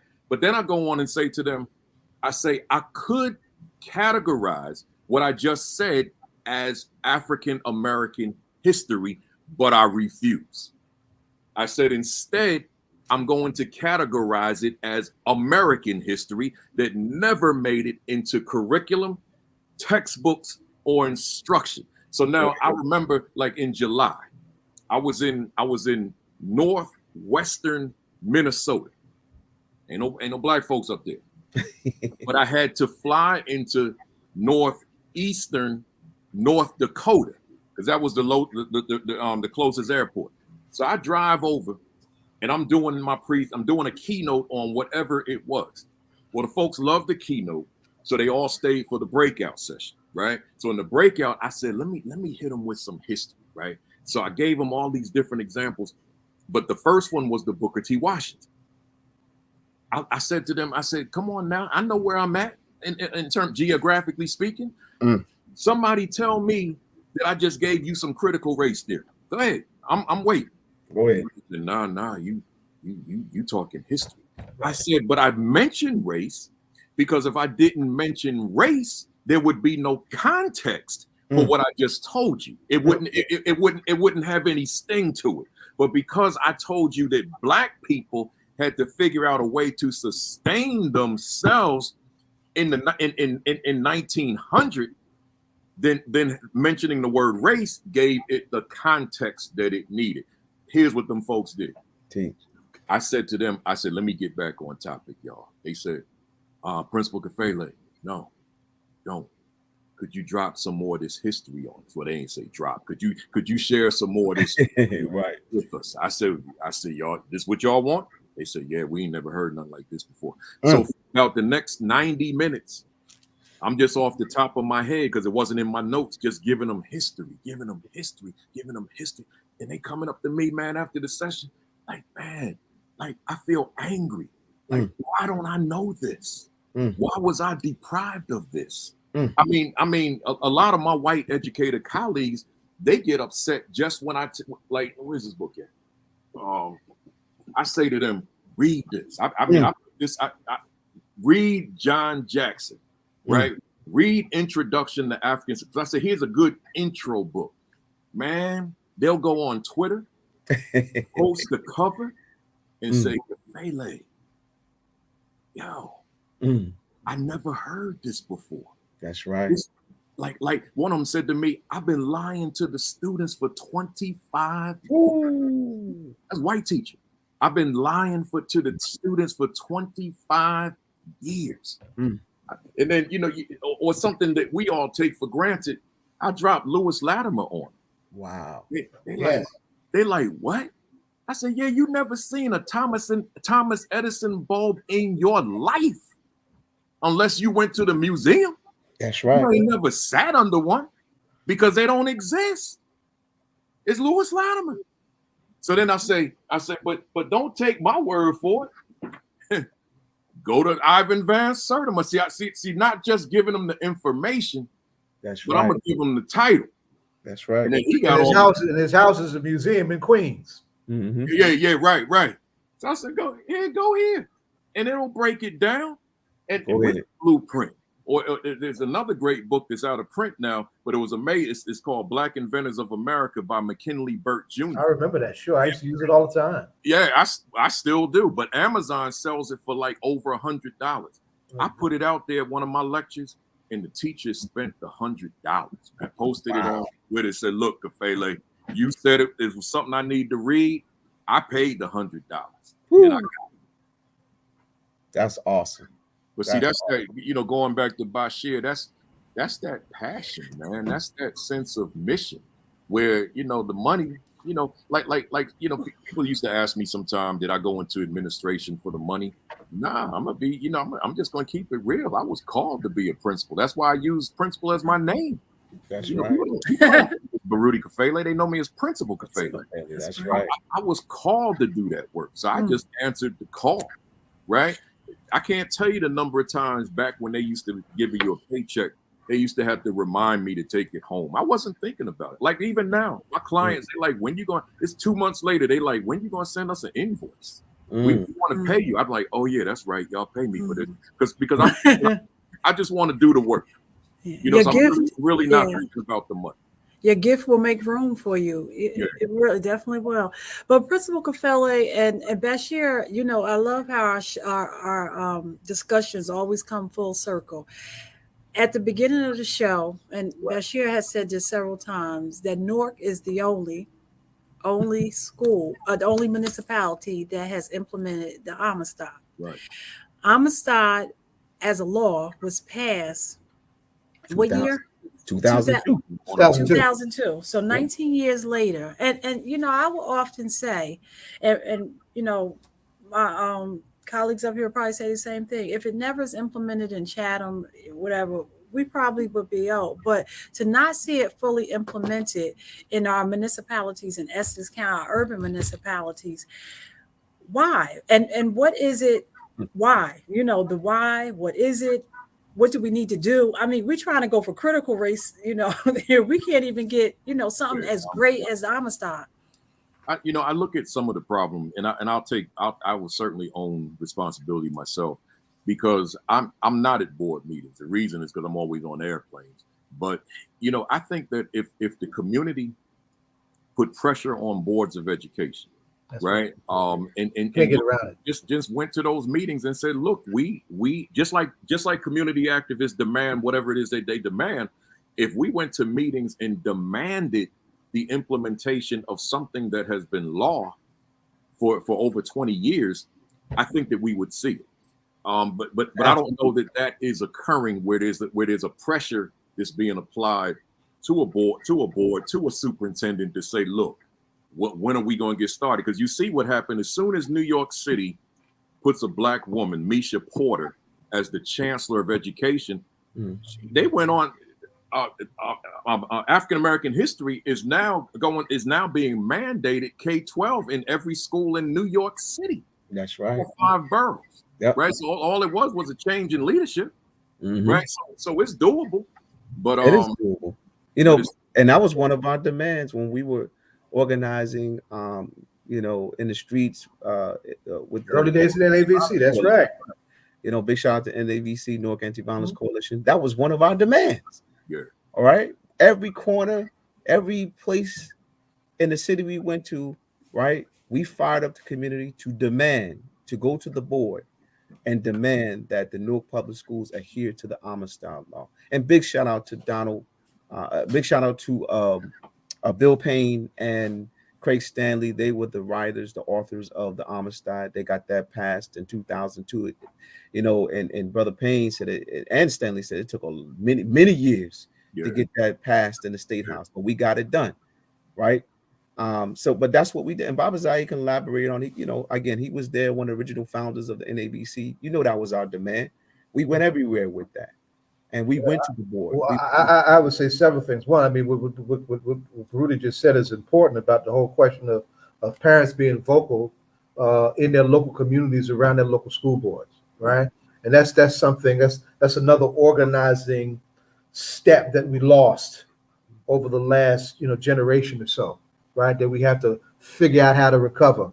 It's how to empower. We have to empower Black students. We have to empower Black educators. We got to empower Black parents, right? Because they're going to be the engine that drives these things. But further, also, I mean, the Amistad thing is not just about these things happening in those communities where we're a majority. They're also about happening everywhere, right? Because in the end, the Amistad thing was put together not just so that our kids feel better about themselves, but that we de-racicize. Right. I can make that word up, right? That we educate the following generations of white folks, of white kids, out of their racism, right? That's right. If those principals, those white principals who are decent human beings, clearly to come to Baruti like this, asking for help, reading our scholars the way we have trouble getting our own folks to read our scholars because they're teaching our kids, right? If they were getting these kinds of things in school, it would be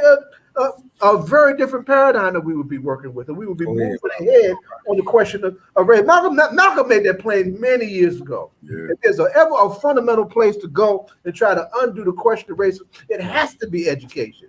Right. It has to be education. So, you shout out to Sister Natasha Akayeli. She could not resist having on the mic. how you doing?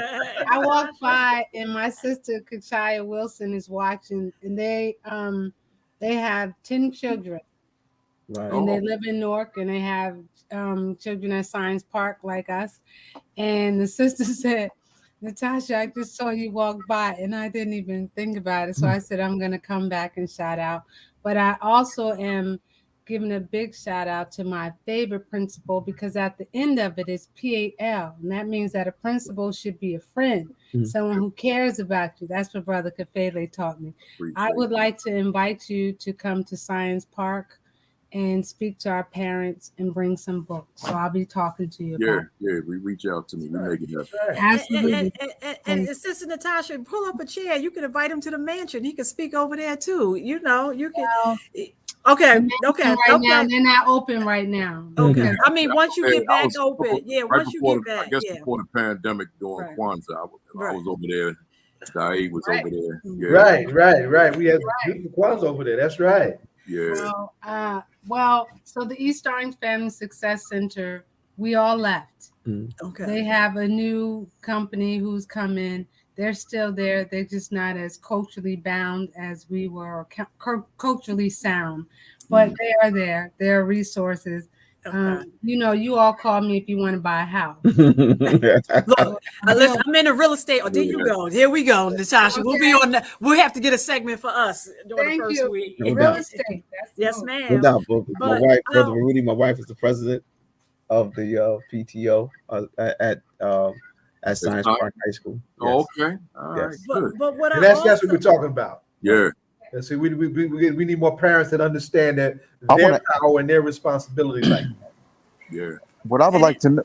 Go ahead, Deshaun. Yes, Brother Baruti, what I wanted to know, and I'm not at all mentioning this to try to cause any trouble. Okay, we all know that Dr. Umar Johnson has been talking about building a school for black boys. Now, before anyone, you were the first person that I knew personally that advocated having a school specifically for black boys. Yeah. Okay.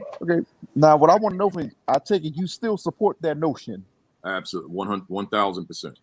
What is it about black boys that is so special? Why so many African-centered or revolutionary black educators keep emphasizing the point? What is it about black males?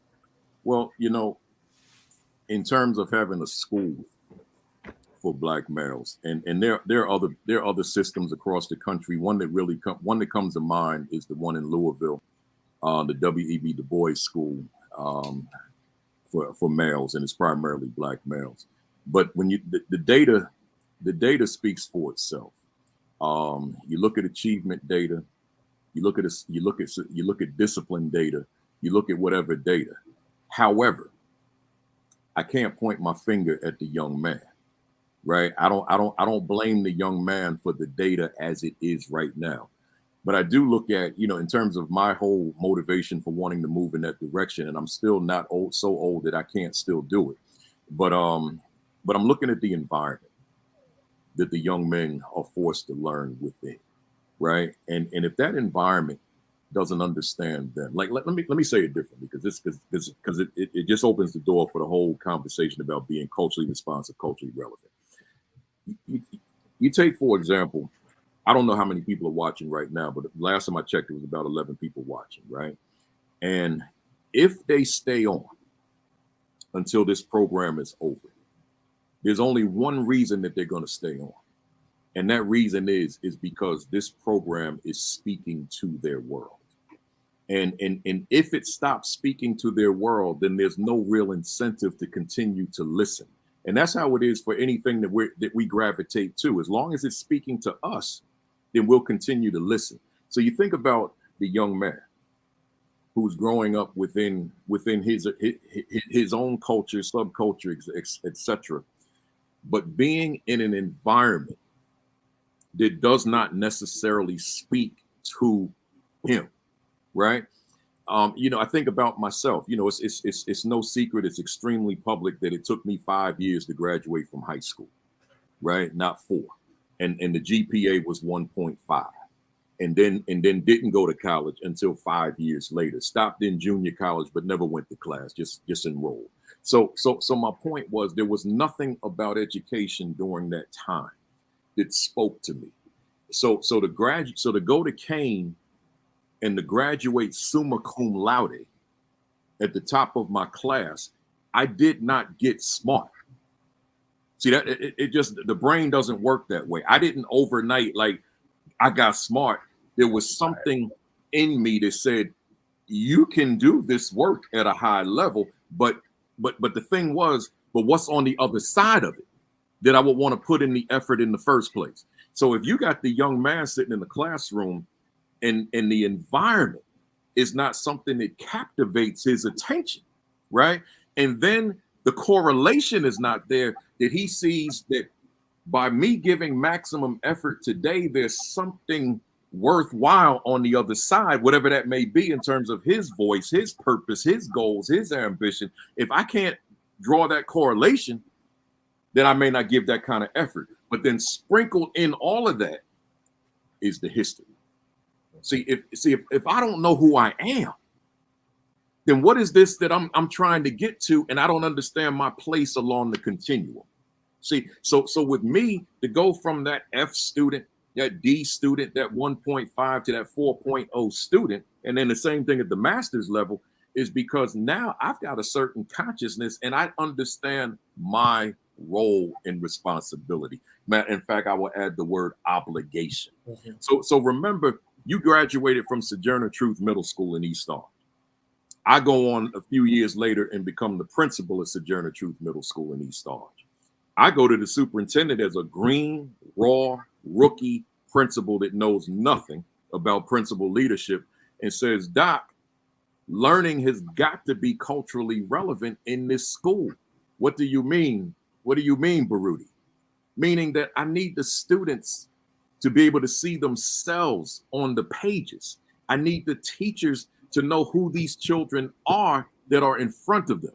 So what do you propose to do? I said, well, Doc, since you've created a magnet school district and Truth School is the school of science and technology, allow me to add a magnet to the two theme, a theme to the two themes that are already there. He said, what's that? Institute of African-Centered Studies. Will you allow me to do that? And I promise you that school will be number one in the district when those sixth graders that I come in with are eighth graders. He said, fine.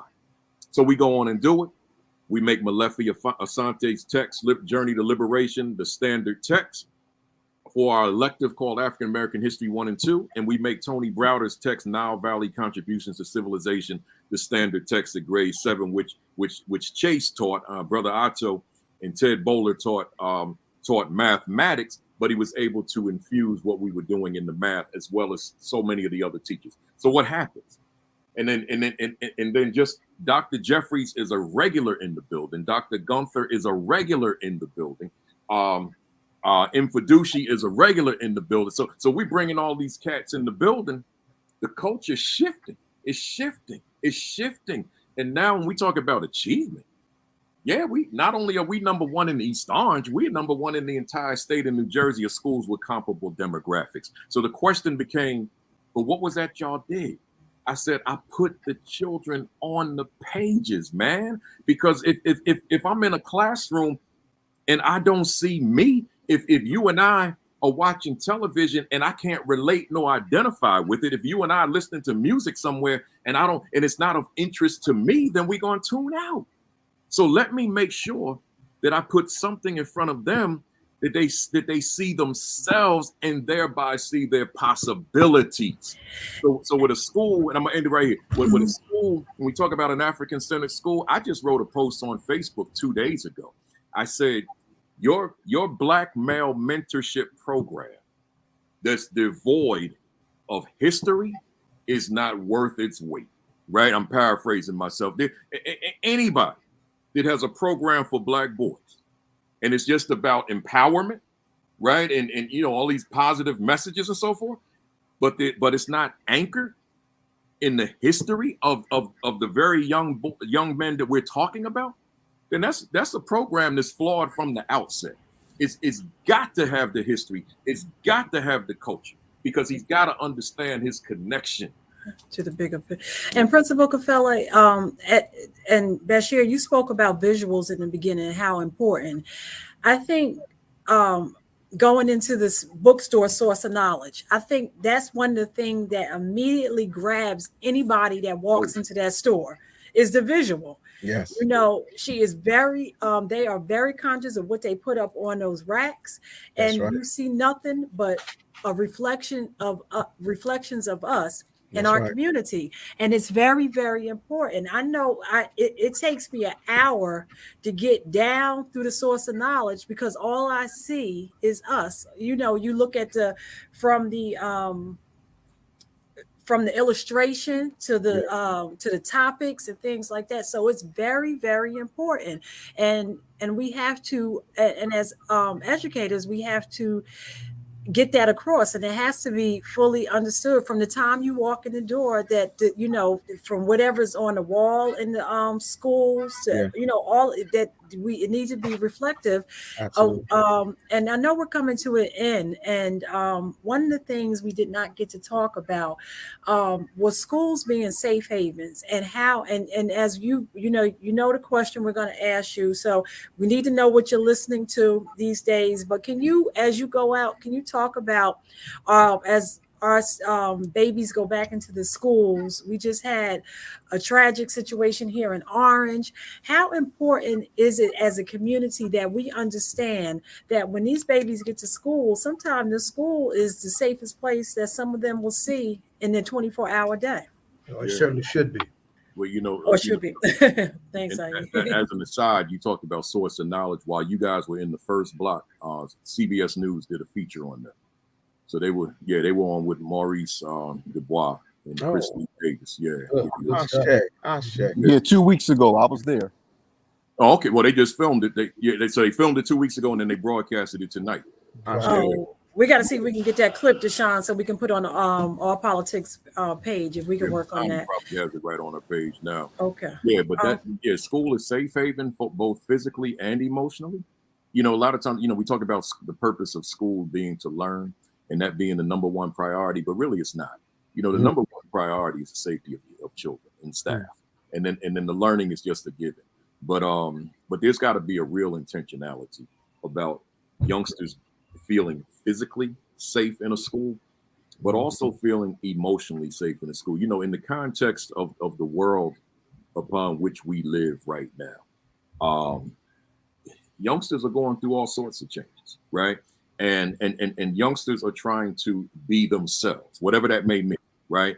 And to be able to express that. And as a youngster, as an educator, one has to be conscious of that. And not criticize it or condemn it because it's not like you, but somewhere meet up in the middle and understand and appreciate that everyone's not going to be like you. People are going to be who they are, right? So, but if I'm me and me is an issue with my peers and even in some cases my teachers, then I'm in a situation that is not emotionally safe for me to be in. And when I have those discussions with my audiences, I remind them, I say, look, in an audience of this size, there is somebody in this room right now.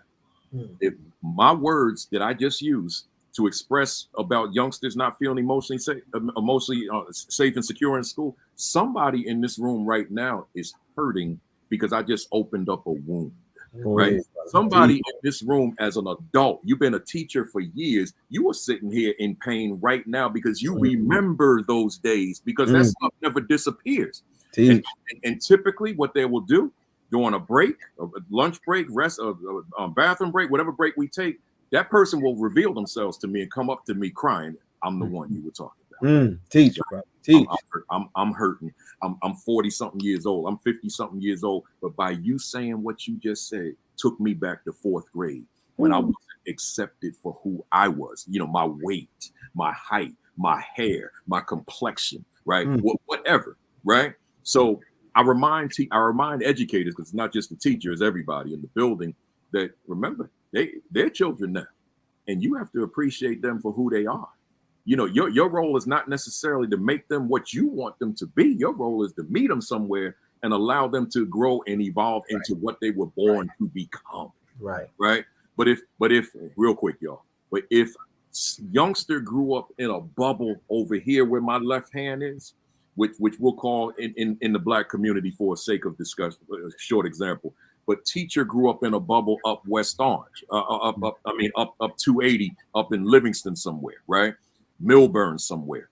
And you never really had intimate relations with people of color. And now your first time having intimate relation with people of color is in a school, in a classroom. Chances are you don't know the children you're teaching at all. And I always say, you're not a teacher of content first. You're always a teacher of children first and a teacher of content secondarily. So now your priority in that classroom, you don't know them outside of generalizations and stereotypes that you've seen in pop culture and on the news.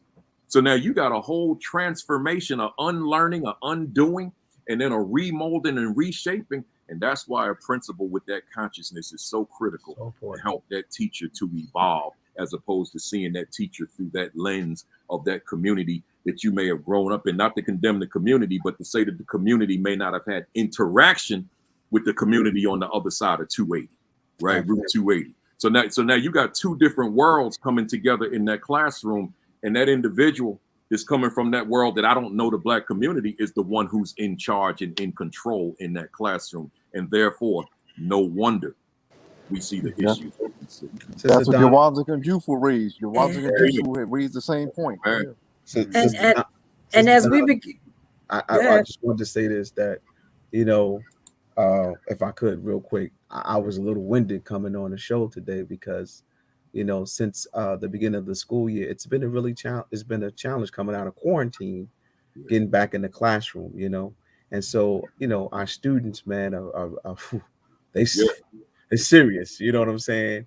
and a lot of brothers, came in very angry.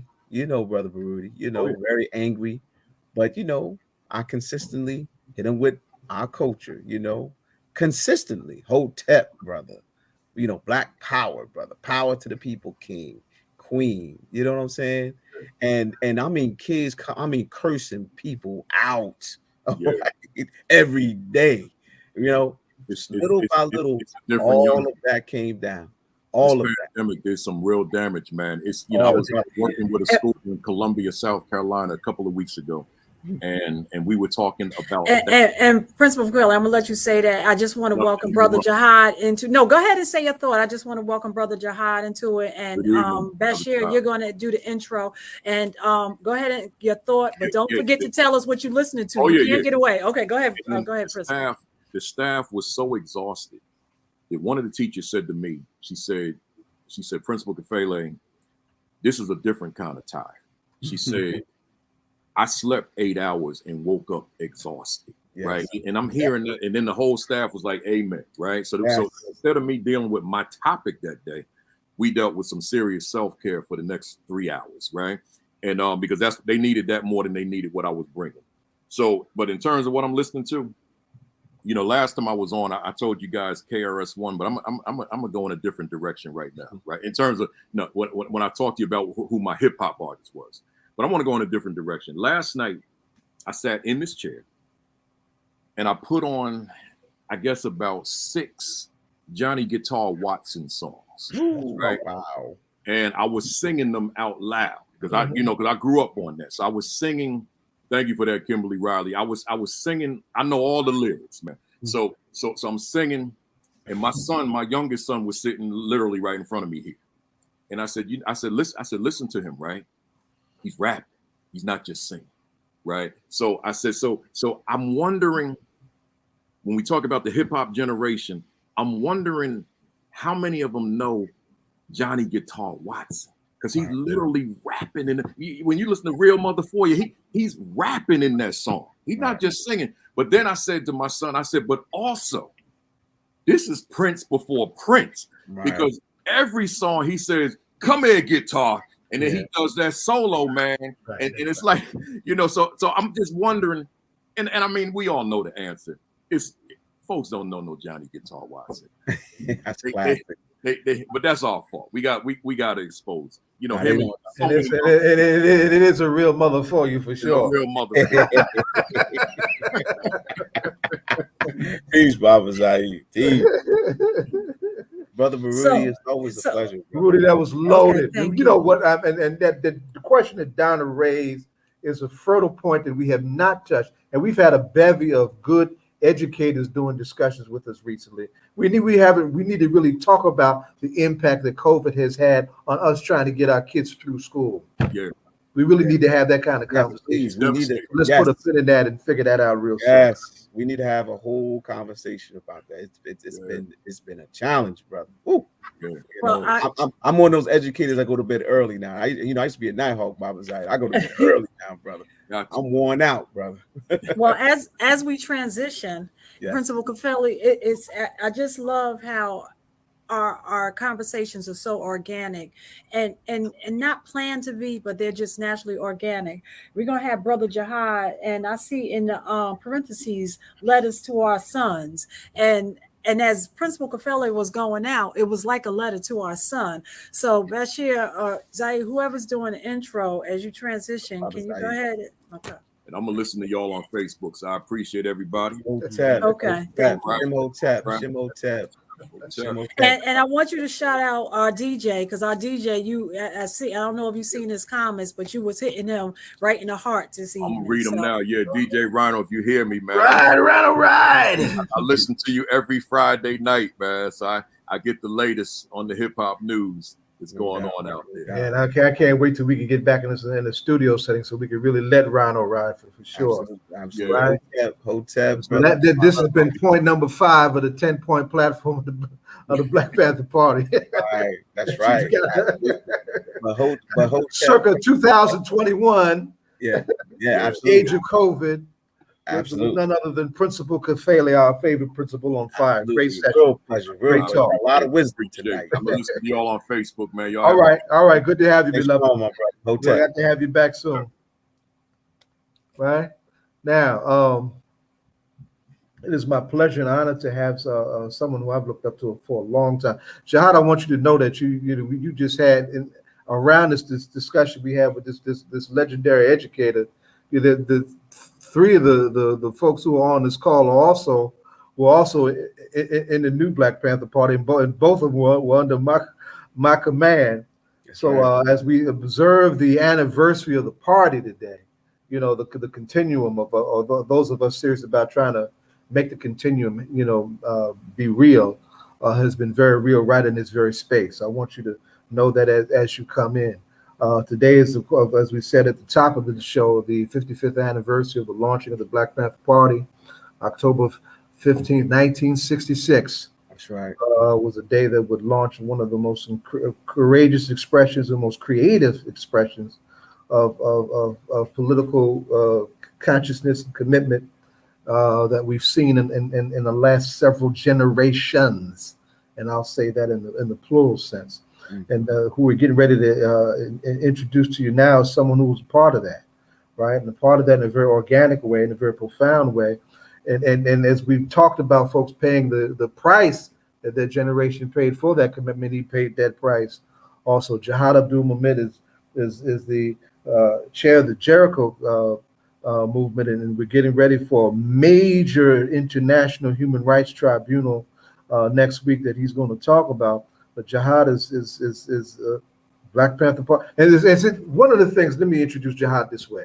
More often than not, when we talk about the Black Panther Party and the narrative around the Black Panther Party, it tends to be West Coast centered, but it was a national organization, and Panthers were on the prowl all over the country. And there was a particular dynamic about what was happening with Panthers in Jersey, because a lot of Jersey Panthers fed into what was happening in New York and Connecticut and Washington and Philadelphia and whatnot, and all the way to Oakland, as so many of them did. And then, of course, when things got hot and folks came under fire, there was a need for other formations to take place to return fire to survive, such as the Black Liberation Army. And this brother has been through that straight out of our hometown of Plainfield, New Jersey. That's right. Right. That's right. And endured 20 some odd years in captivity as a consequence of that commitment. So I'm extremely honored to have Brother Jihad Abdul Mumit with us. Welcome to All Politics, or Local Beloved, and all power to the people. And assalamu alaikum, beloved. Welcome to the show. Malaikum salam. Thank you, Baba. Thank you so much. Thank you, everyone. Appreciate Right, that. and this brother on the screen with you, Bashir Muhammad Patak and Yele, was a local chairman for the party for a good few minutes, and he's an educator legend. What he's done at Weequahic High School, trying to turn that school around while that school was fighting, the monster of state white control, because that's what it was. It was state white control over our schools, and still trying to be this educator that very in your upfront, in your face way, was teaching our history the way it was supposed to be taught, while at the same time being on the streets doing the same thing. Sure. I want you to appreciate who's with you. The other young brother, Dashawn Farad, was also with us in the ranks back then. He was the youngest out of all of us. That's right. Back then. So I just wanted you to appreciate the young man who you were talking to. I don't know why Donna excused herself, but she's a very important cog in this wheel. Also, former three-time city council person, labor organizer by her training, and of course our founders are tough in their own way. The great Ed Riley, a lawyer out of the records tradition and the son of the Nation of Islam, whose family allowed himself also to be educated by Miri Baraka in the community when he was a young man, right? And not with us this day, because he's a teaching legend of another kind, Jonathan Alston. That's right. Debate coach legend, right? And I wish Jonathan was on for this particular segment, but he's actually leading his debate team in competition in a national setting. So that's the space that you're walking into. I just wanted to introduce you to that. But before we jump in on the tribunal, I think it's important that folks understand that your narrative, your story, because folks don't hear, story of folks like us coming from Jersey, being involved in this big national thing that got an international attention for all of the important reasons that it did, and why our stories matter. Right, indeed. Introduce yourself and how you made your commitment to this thing, and then we'll segue into why it's important to deal with the tribunal. Yes, indeed. Well, Baba Zayi, I appreciate that so much. And Bashir, it's a pleasure. Assalamu alaikum, meeting you, comrade. And for the others that's on the screen, I caught a little bit of what the principal was saying. So heavy, so right on. I'm from New Jersey, born out outside of Pleasantville, raised in Plainfield. And I guess my connection with Newark, for the most part, I guess would be I'm a student of the KA system, if y'all. That's Kareem Allah, martial arts legend. Yes, right. Nasheed Abdul and Kareem Allah, and all of them brothers there. So, I have quite a hefty experience of rumbling in that school and coming from that martial arts orientation, which served me well as far as a lot of tense situations inside the prison and what have you. But yeah, we started a Black Panther Party office in around 1970 in Plainfield Community Information Center. Ashanti Austin and myself, and it was a large chapter. All of us were young, as most all Panthers were young, and most everybody in the movement, Black Liberation Movement, was young. I think the elders were like Al-Haj Malik El-Shabazz, and when you come pinning the civil rights movement, like Dr. Reverend Martin Luther King Jr., they were both assassinated at 39. So all that they did before that time, really relatively young. As I'm 67 years old, so now, yeah, if I took my teeth out, you'd fall out, so don't worry about it. We had a breakfast program. I think it was around South Plainfield. We built a free health clinic dealing mostly with sickle cell anemia at that time from the ground up, and doctors volunteered and nurses and community help with that. We took a heavy hit on a homicide case back in 72, and we was acquitted on that. And, we were dispersed. I went to New York, Rochester, New York, and continued to do the work. Eventually went underground in the Black Liberation Army, or what became the Black Liberation Army, and that whole evolution there with bank expropriations, because we were feeding into building a Republic of New Africa, actually down south with South Carolina, Alabama, Mississippi, Louisiana, and Georgia. And so there you have it, just putting in our work for that reason right there. And you can't build a nation on bake sales. And at that time, during that era, it fit really neatly within the movement, those type of paramilitary initiatives. So very proud of that history, to be connected with that. Seen a lot happen and evolve since those particular times, but all salutes to our comrade Panthers and Black Liberation Army members, old and young today.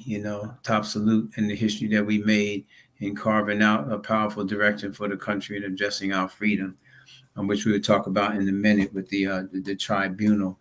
Yeah, but a lot of came out of New Jersey. They say that Plainfield, Jersey itself is the bedroom of New York City. So we always had to muster up and represent even more strongly with, coming into New York. And like you mentioned, those other areas of the country. But New Jersey, Jersey and Plainfield was on the map with the, just check out the Colonel's report on civil disorder and disobedience. The title kind of might be mumbling the title, but it was the top 10, as far as property damage, as far as militancy, and as far as everything that we put on top 10. Only boast and brag about that. There's a lot of militants and revolutionaries came out of a small place called Plainfield, New Jersey. So, and I am definitely one of them, and proud to represent that.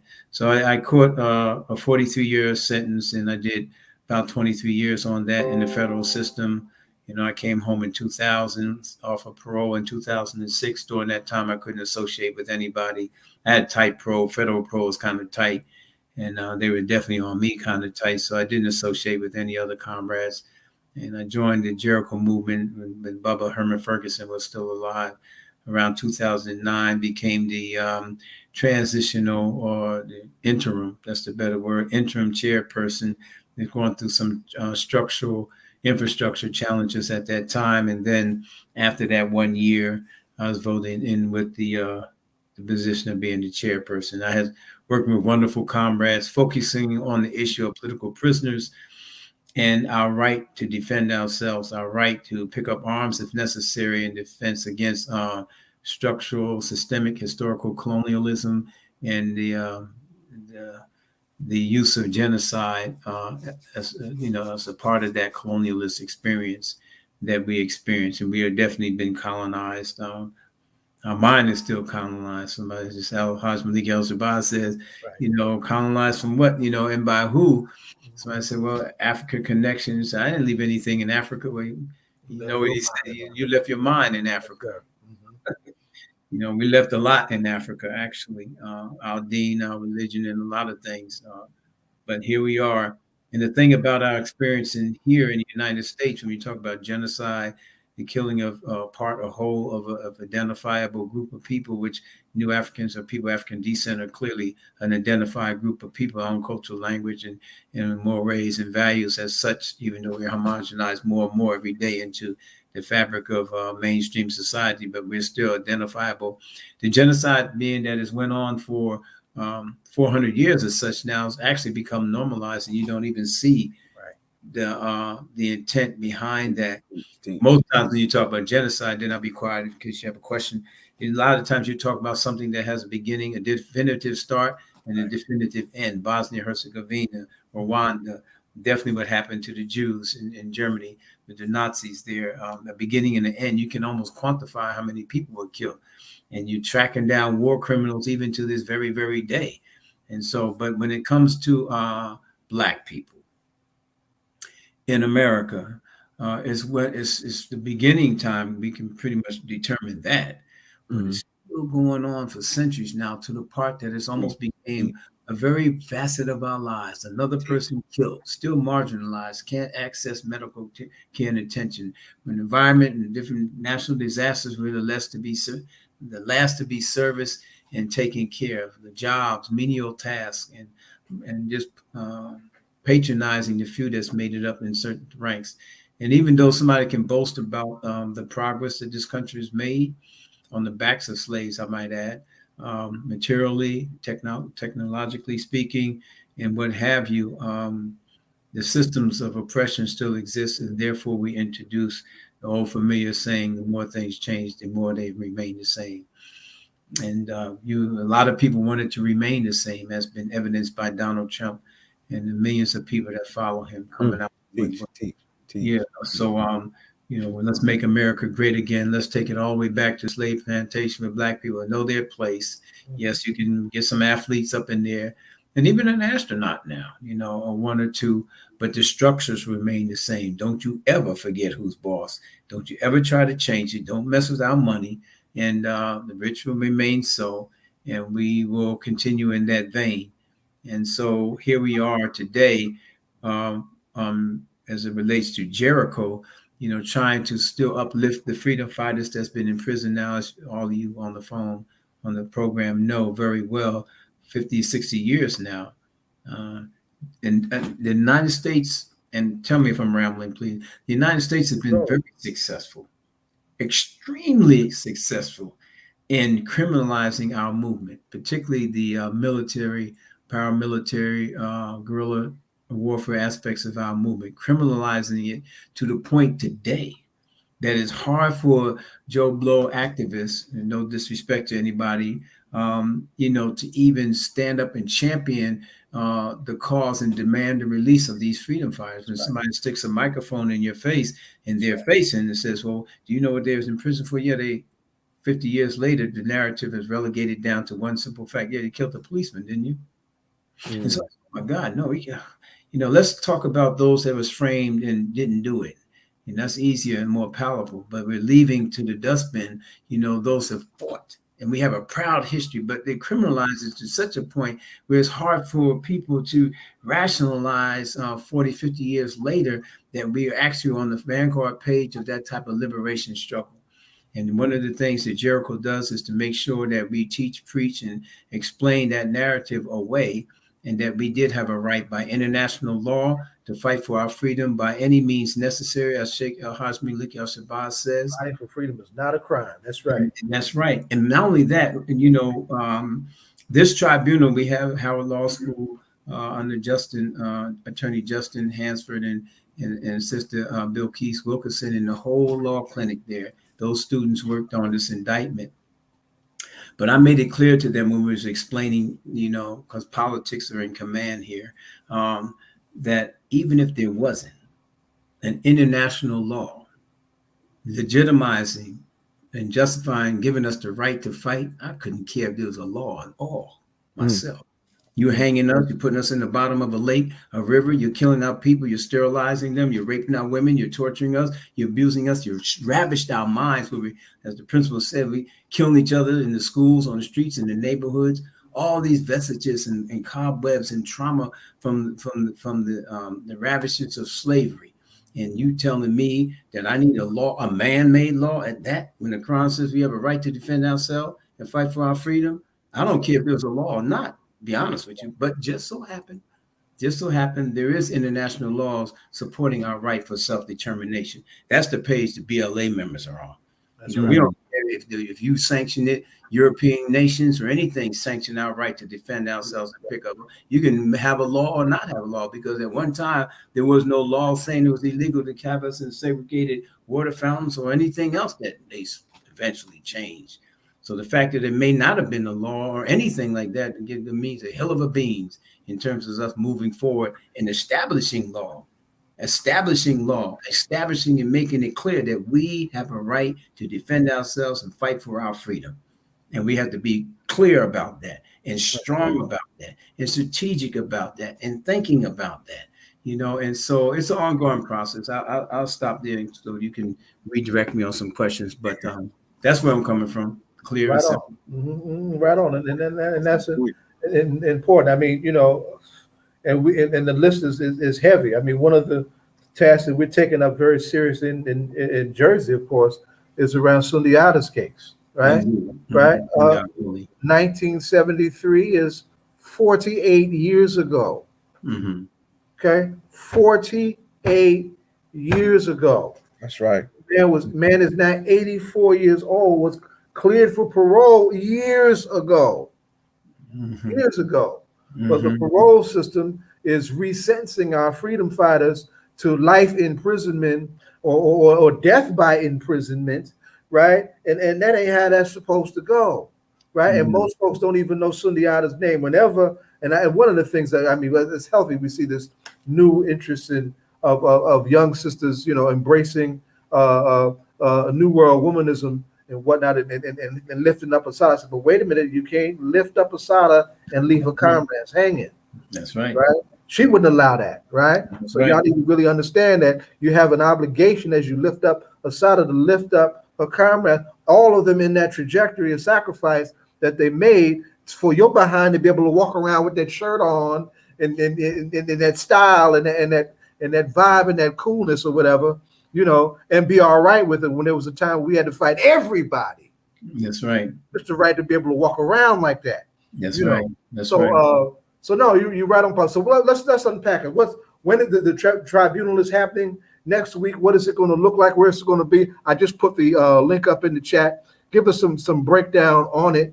Right, we can unpack its historical significance and as we go along, but just lay that out so folks have that. And Brother Jihad, and more important, simplify it. Can you just tell us, you know, how what, you know, in what does a tribunal look like? How does it play out? You know, in the most so we can reach our audiences.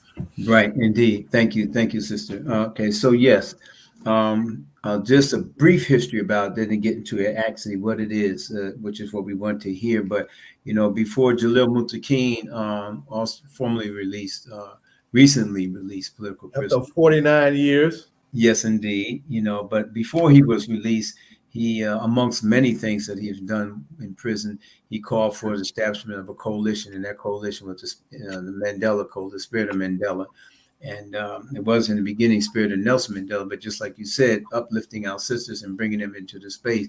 No, Mandela, the wives, and all the women behind it. So, but anyway, so after about 1 year or so of being established, we come up with the strategy of having a tribunal. And I'll tell you, sisters and brothers, we're charging genocide, which is definitely genocide, as I just explained. So I'm not going to go back into that again. But that is in violation of the 1948 Convention on the Prevention of Genocide, as established by the United Nations, in which the United States is a signatory onto that convention. When we use the word convention, meaning that's a treaty binding on the United States and other countries that signed on to it. It is also in violation of a domestic statute.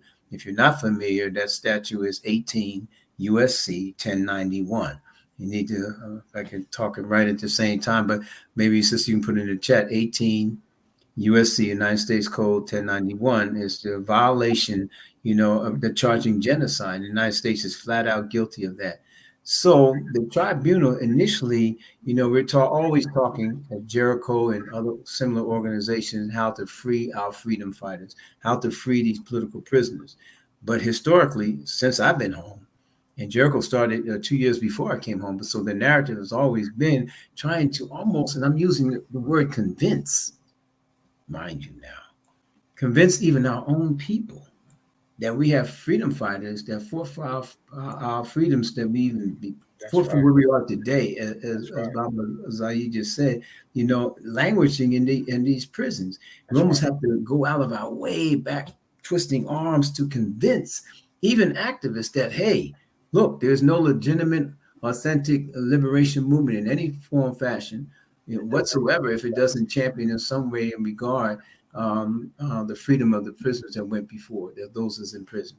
So that's number one, and who they are. So, but we realized that from even traveling around to the United Nations numerous times, myself, in Geneva and Spain and in France and all these other places, in Puerto Rico, talking about our freedom fighters, that it's always convincing somebody, starting at square one, trying to get to this point. So therefore, sister, and answer your question about the nuts and bolts of this tribunal, we say, we have to usher in the whole perspective of why these individuals are in prison, why they picked up arms, and even those that were set up by the counterintelligence program, framed, and all these other things that happened to us, which is definitely true.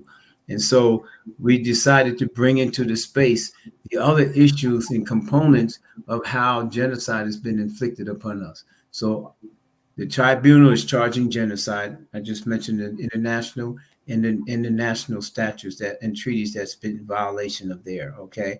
So there are 5 elements that we're charging: police violence and killings of Black, brown, and indigenous people, mass incarceration and the use of the 13th Amendment to enslave and continue to incarcerate, to stabilize and mobilize our movement.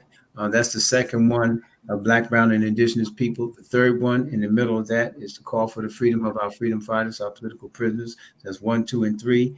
The fourth element is environmental racism and how that impacts us worse than any other race on the planet, Black and brown and indigenous people.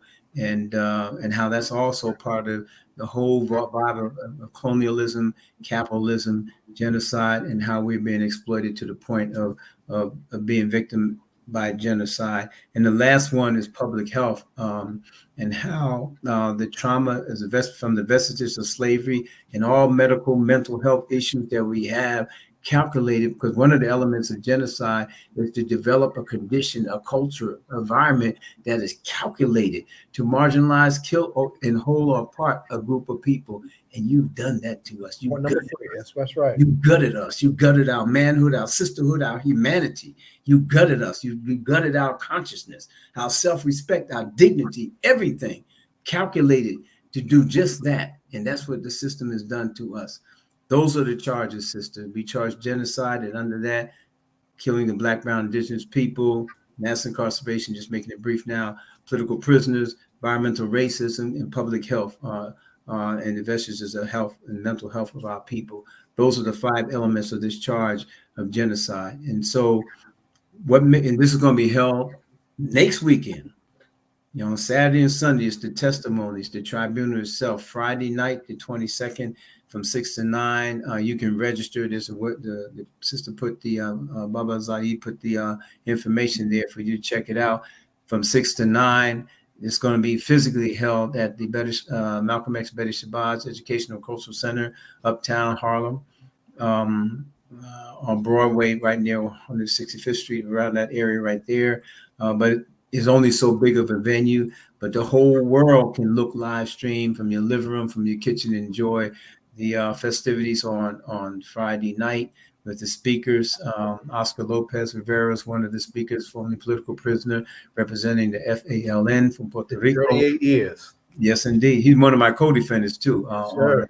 Escape. We were trying to get out of Leavenworth, I understand. And indeed, Cage the Tiger, we trying to come up out of there, but not playing baseball and football, nothing wrong with that. But you know what? Guess what? All right. So anyway, and then Pam Africa, those are the three, myself, three main speakers, but a lot of entertainment, Bubba Bilal, Sonny Ali, and a lot of entertainment, and just a lot of festivities. Mama Mina Baraka. Yes, the mayor. Going on right after me.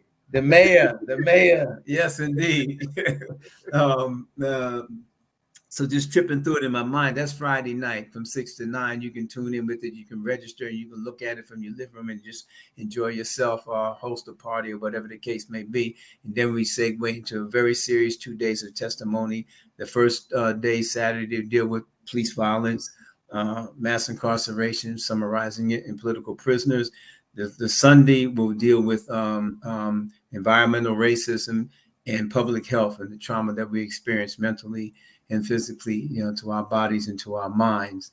All right. So, and then there's the closing arguments that's going to be led by Chief Sister Attorney for the People, Ikichi Taifa, and the stellar law firm behind her, Howard University School of Law, with Justin Hansford and Bill Keith Wilkinson and their students there. And we have support from standing long-term movement attorneys involved. But this will be able to showcase a lot of young activist attorneys putting forth our case to the whole world. That's right. And we have on that website that Baba Saeed put up there. Also, it has the biographies of the 9 jurists from all over the world. So this is what's happening, sisters and brothers. There's been tribunals before, and very powerful ones before, dealing with many of the same issues. What makes this different is that we've organized for a year and a half building up to this. And the reason we did that, because the outcomes, this is not just having a tribunal.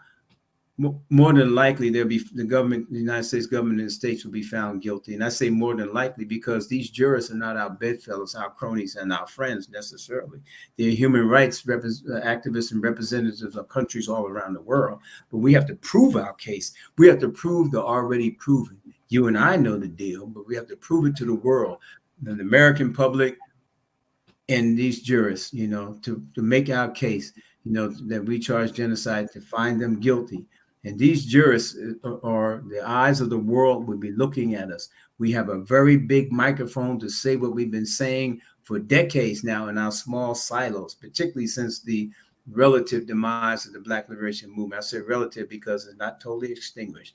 And now we have a very big microphone. The world will be watching through the eyes of the jurists. You can see where all the jurists are from, the countries they represent, their biographies. And when you look at that, sisters and brothers, then not that you were thinking this, but you realize that it's just not some old school militants like Jihad, Abdul, and Baba Zaid, putting something together.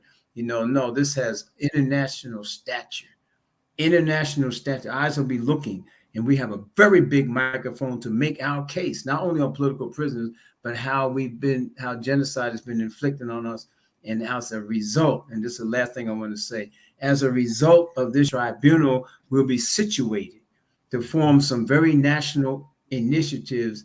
This is not just taking a document. Okay, they found them guilty, and we're going to take this document to the United Nations Human Rights Council, for example. And then guess what? Nothing. Most tribunals, you don't even know what happened. We celebrate them years later, decades later. Yeah, remember, but what happened? Did the UN ever respond? Did anybody ever respond? So the reason why we have the outcomes that we have, anticipating maybe the United Nations may not respond again. The United States is a big bully on the block. They don't even pay their dues to the United Nations. Can't even get the United States to pay their dues. You know what? So even the United. So anyway, that'll get off to another vein there. But we're going to launch an initiative called the People's Senate. You have the United States Senate, you have the House of Representatives, you have the People's Senate. And the reason we're using that wording as opposed to a united front or all these other wordings that kind of like pigeonhole us into a certain type of category and just ilk of people, right? But a People's Senate puts it on the statute of a national representation of people. Now, how are we going to do that? We're going to establish people's assemblies across the United States after the tribunal. Jalil Mutakim's one of his expressions that that resonates in this movement is that we are our own liberators. Because even when we find the United States guilty, what are we expecting anybody else to do? We have to do it. We have to be our own liberators. We can't depend on anybody else. And the world knows that. So then I see my screen is getting on. So I just want to say that historically, over the last 30 years or so, even coming out of prison, and I salute all the activists in the streets that's protesting all the different issues. And George Floyd, that's powerful. I was so excited and thrilled. But really boils down to a lot of times is that we're demanding a change in policy. We're demanding that this cop be prosecuted. We're demanding this of the slave master. We're asking the slave master to change his policy in terms of his treatment towards us. It does have nothing to do with our own self-empowerment. We're asking the slave master to tell the overseer not to kill us, to treat us better than what he's given, to give us another bowl of food. And we haven't come up as a movement, as revolutionaries, with our own program beyond the 10-point program, for example. But what is our health plan? How are we going to stop our sisters and brothers from killing each other for real? Because when we talk about Black people, this and that, they look at our state and our condition, and man, you ain't doing nothing. You can't even control what's happening in your own house. You can't institutions or anything like that. And brother Jihad, I want to ask as we wind down. I guess my question, I know you have the plan to bring it. You said to create these senates and bring it out. Have you we have educated here. Have you ever? Is there any works to bring this into the classroom so that it can be a continual conversation? Because oftentimes when we have these conversations and we take it into a history class, it's such a Brother Aknyele's, that these students go back and talk to their parents. So is there anything that you've created a curriculum? Yes, indeed. So in answering that question in closing, can you answer that? And can you also let us know who your favorite hip hop artist is or who you're listening to these days? Group or individual? This is a hip hop talk show. Yes. So it's all good. I mean, the irony is that whole thing. I'm one of the hosts now, and I was in because I was doing the jazz show. So as we close, that's something that we ask all our guests. Whatever your answer is your answer. Yes. Okay. So I can't get by with the temptations. Okay. So no. Here's the deal. To answer your question, my dear sister, yes, we're going to codify all this information for publishing. We have a couple of universities already offered that so that it can segue the tribunal itself, the indictment, which is just 90-some pages, and the results of that, and all the appendixes, and to present it in such a way for educational didactic purposes so that it can be used in schools and classrooms, and that book will be there. It's not just bringing in, like, all this information is already out there in the ether. So many brothers and sisters have written about so many aspects of this, but this is going to bring it all together for the purpose of a movement. It's not just scattered information. This will be packaged so that we can go this way with it and invoke your creative and critical thinking and moving us further. So yes, it will. And we're packaging it for that purpose. So I hope that answers the question. And brother Zaid, this might be something to put before brother Jonathan's debate team, huh? Oh, yeah, let me get up. Yeah, they'll love that. Yeah, and to the next. So, what hip hop artists or individual group are you listening to these days? these Okay. days. So. Well, I am an old school Motown, slow school rocking like that. To be honest with you, I already said if I took my teeth out, you would think I was 90. But and that's I'm just joking. I'm That like, was too watch much this. information. But go I probably be ahead. played like an inner tube, but but I used to like the music of I know the brother mentioned KRS-One, but I was catching the end of it, like Public Enemy and all those groups that had an actual message to it. I'm definitely not on to the vulgarity. You know, we're the only race of people that call our women the B word and have another race dance to it. That's deep. We were the only race of people that and the women dance to it too. That's you right. know, it's so vulgar and derogatory. And then somebody gonna hit me off because I was just in a discussion with a couple of students that this is right now free speech. Yeah, it is, and you can free speech yourself right on and out of existence. You know, and you can free speech your way right there. You know, without any direction, without any knowledge, you just trying to clock some cheap fast money, and it's derogatory. But so mine goes back, sister, you know, to old school. But I do listen to a lot of old school slow jams and stuff like that. If I'm going to listen to music at all, I like jazz and things like that. But definitely the youngsters today, and that's because they have a platform. You know, anybody can put something up on YouTube and Facebook, and so it's opening the door for not to be screened by any type of standard, so everybody can get their shot and put anything in the world up there. And I'm very disappointed in our culture. Matter of fact, we need a cultural revolution, and then I'll shut up for real. Because culture may even be important than a lot of the politics, even though they definitely go hand in hand, not to disregard the other. But, you know, somebody can remember a song more than they'll remember my speech. That's right. You know, they'll remember that joint, you know, just like back in the day. I mean, I remember in that song, James Brown in 66, Black and I'm Proud, it came that transformed everything. And Marvin Gaye and everybody was singing, Curtis Mayfield, and that whole culture with people were vibing with positive things. And they may not be political at all, but it changed how they want to dress, how they want to look. Soul Train, Don Cornelius, and all this. And that pride was there through the music, you know, it was grooving and shaking. And yeah, you can say some of the songs were like, maybe very sensual to sexual, you know, having sex while you're singing to it, but it wasn't. But so I grant that. So, that's all part of the culture. I'm just saying the culture was very important as far as instilling pride and respect, and to be able to utter the words to each other. Hey, sister. Hey, brother. You know, as opposed to hey, dog. Cuz, you know, I mean, that may sound fly and hip, you know, but really it is the beginning of a downward spiral of ignorance. That's my take. I can go to bat on any debate with anybody in the world on that. You know, let's end it this way. Let's end this conversation this way. On that note, the danger of that is that when you start engaging in the caricaturing of your own culture, that can actually happen to you as you get pushed towards extinction. That's when cultures become extinct, they become characters, and you flirting with that it definitely has genocidal implications that we need to open our eyes to.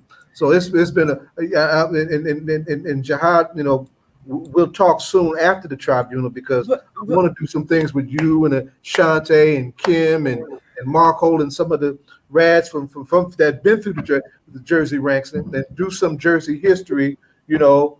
Do some teaching that we need to do for this generation using these mediums. Right? Zay, remember we were down in DC with the young people, and we were at the Martin Luther King statue, and we met one of the brothers from. That was Brother Woodfox. Yes, just got now. Woodfox, Woodfox. That's right. Out of Angola. That's out of Angola, Louisiana. Yeah, and don't forget. You turned around and you was like, "Whoa, yeah!" You got to see him as you were talking. Yes, sir. Did 43 years in solitary confinement. Not just in prison, in solitary confinement. You know, I mean, that's the price that has been paid for our freedom by that generation is something that, you know, you can't calculate in dollars and cents and time and money and whatnot. You know, they gave their lives, and it's our time to honor that and push back in a way that lifts that up and pushes this next generation ahead with everything they need from the previous generation. So it's been powerful, beloved. Right, I will be in touch with you soon. I'll be there Friday. I'm opening up Friday, so I will see you Friday. All right. Indeed. Thank you, sisters and brothers. I have another meeting on the tribunal in a minute, so I'm going to sign completely off. Okay, All right, thank my brother. All right. Thank you so much. DJ. All Thank powerful. you. D, Thank you so much. thank you, All DJ powerful. Rhino. Sound like We got 12 minutes, brother. Go jump right into it. What's going on in the I world of hip like brother. hop I style? like DJ Ronald's shirt. And so Okay. I guess we start Repping. off with the Black Panthers. Okay, I talk. love Yeah, the so I shirt. mean, basically, I mean, the shirt is just for the spirit of what we've been talking about, what everyone's been talking about throughout the show. You know, I was corrected by Brother Zayed a few days back about the actual founding day of the Black Panther Party. So we're speaking on the Black Panther Party and the spirit of the Panthers, and some of what Brother Jihad was just speaking to, and what everyone, like, the whole show has just been kind of like intertwined. You know what I mean? What everybody's Right. been talking about. You know, talking about culture, how everybody talks about, you know, this is for the culture, this is for the culture. And then Brother Jihad just said maybe we need a cultural revolution so that we can define what culture is now. You know what I'm saying? And I was saying that at one point in time, when you know, because sometimes we do say, you know, about hip hop, we'll say, oh, it's for the culture, but there at one point in time when we said that about hip hop, that did coincide with Black culture, because hip hop came from Black culture, and That's hip right. hop stood for Black culture at a That's right. certain point in time. Go ahead. So now, you know, and you know, again, and you know, Brother Jihad was talking about some of the artists, you know, that he knew that was speaking to consciousness at that time. And I just want to go real quick through this brief list of the hip hop artists that educated me and who I feel carried the Panther spirit in what they were doing artistically. I want to shout out, of course, number one, Public Enemy, KRS-One of Boogie Down Productions, Eric B. and Rakim, MC Light, Big Daddy Kane, Heavy D, Stetsasonic, Dougie Fresh, Cool Mo D, The Jungle Brothers, De La Soul, A Tribe Called Quest, X Clan, Queen Latifah, Moni Love, Brand Nubian, KMD, which was also MF Doom, Poor Righteous Teachers, Sister Soldier, Ice Cube and the Lynch Mob, Lifers Group, Lakim Shabazz, Chill Rob G, Gangstar, Two Kings of Swing, Shazzy, and Paris. And that's just to name like the main ones that stand out. But there were a lot of others. But those were the groups. And you know, and big ups to Principal Kafele. Like, he had me emotional earlier, like, seriously. You know, when we're talking about just where we're getting this education from, I was poor in school. Like, I sucked in school because things in school did not it didn't engage me enough. It didn't challenge me enough. It didn't interest me enough. And so there was a lot of cutting school that I did when I was coming up. All right, but and I remember my mother, and I told the story on the show before, where my mother was concerned about my level of reading at the time, and when she saw that I was interested in rap music, she wrote down the lyrics. You know what I'm saying? And when I got into comic books, she let me get into the comic books, because that was a way for me to do some reading, because I wasn't getting enough reading at the time. You know what I'm saying? So then when hip hop, so now going into high school, that was like maybe junior high school. Going into high school, you know, I wasn't reading comic books, and things were blank. I didn't have the reading. So what saved me in high school, which I wasn't going to school, was hip hop. And that list of artists that I just named were the ones that inspired me to do research and pick up books and read. And so, yes, Public Enemy was one of the first groups that had me pick up a book about the Black Panthers, pick up a book about Malcolm X, you know, learn about who Farrakhan is. You know what I'm saying? Learn about the Nation of Islam and you know, the works of all of these people. That's and this right. was hip hop. This was hip hop music at that time. That's You right. know what I mean? And those artists that I mentioned were the ones who carried the Panther spirit and kept brothers like myself, brothers and sisters like myself, going forward That's and, right. and evolving. Now, That's I want to say this. Just like the brother Jihad said, nowadays we don't have a whole lot of that. We don't have a whole lot of the Panther spirit in hip hop music and rap music today when we listen to it. But that's why you always hear the same names you always hear these same names, Kendrick Lamar and J. Cole. Right. And out of those two names, my favorite out of those two is Kendrick Lamar. If you look at the video for his song, All Right, he's capturing all of the issues that we deal with as Black people in America. He's capturing all of that in that one video. And police brutality, Black on Black violence, drugs, poverty. He's talking about all of this stuff in that video. Kendrick Lamar is carrying the Panther spirit in hip hop today, and that's what I have for today. Well, you know what? Here's that circle coming full circle, and there's a song we sing, "Will the Circle Be Unbroken?" It has to be relative, and how your mother saw a need, and she went, and I think you've told the story where she really literally went story, and wrote down the lyrics so that she found the interest. So, and as Principal Kafele often talks about, you got to meet people where they are. So for educators, I never forget one of my favorite shows was The Wire, and there was the educational series segment, if you will. And I remember that the police officer who became a teacher, and he noticed that they was out on the corner shooting dice, and he began to show how that was relative to mathematics, and got them interested and used that to get them interested in math. So me as a teacher, and Brother Bashir, as a teacher, meeting your students, like you said, this was the anniversary for the Black Panthers, and you took that lesson into the classroom and made it relative, and hopefully they're back at home talking to their families about it, and they become the teachers now. That's right. What did you say, brother? And to their homies. Yeah, to their homies. Yeah, because we need that conversation to wake up in the damn street. So this is and that's why it was so emotional when Principal Kafele was talking, because for me, if I had what he was talking about, if I had the Black men, or just the Black faces, enough Black faces in my education growing up, I'm sure my education would have been so much different. I'm sure for many of us, so much different. I wrote something down because Brother Deshaun asked Principal Kafele, why are we still lacking in teachers?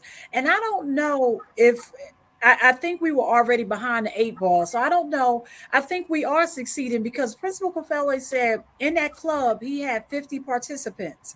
And of those 50 participants, all of them are educators. So that spells success to me. I don't know about. But his contribution was successful. Absolutely. Right. Yes. And I mean, but we were already, because I know we have Brother Kamani Gibson who comes on, who's from Orange. And Kamani, he took it upon himself. He did not see anybody in the classroom that looked like him, which caused him to become an educator, and he is. And remember our working together on Marilyn Zuniga's case, right? And she became the teacher she never had. And Nasir was Nasir gifted one of Principal Kafele's students?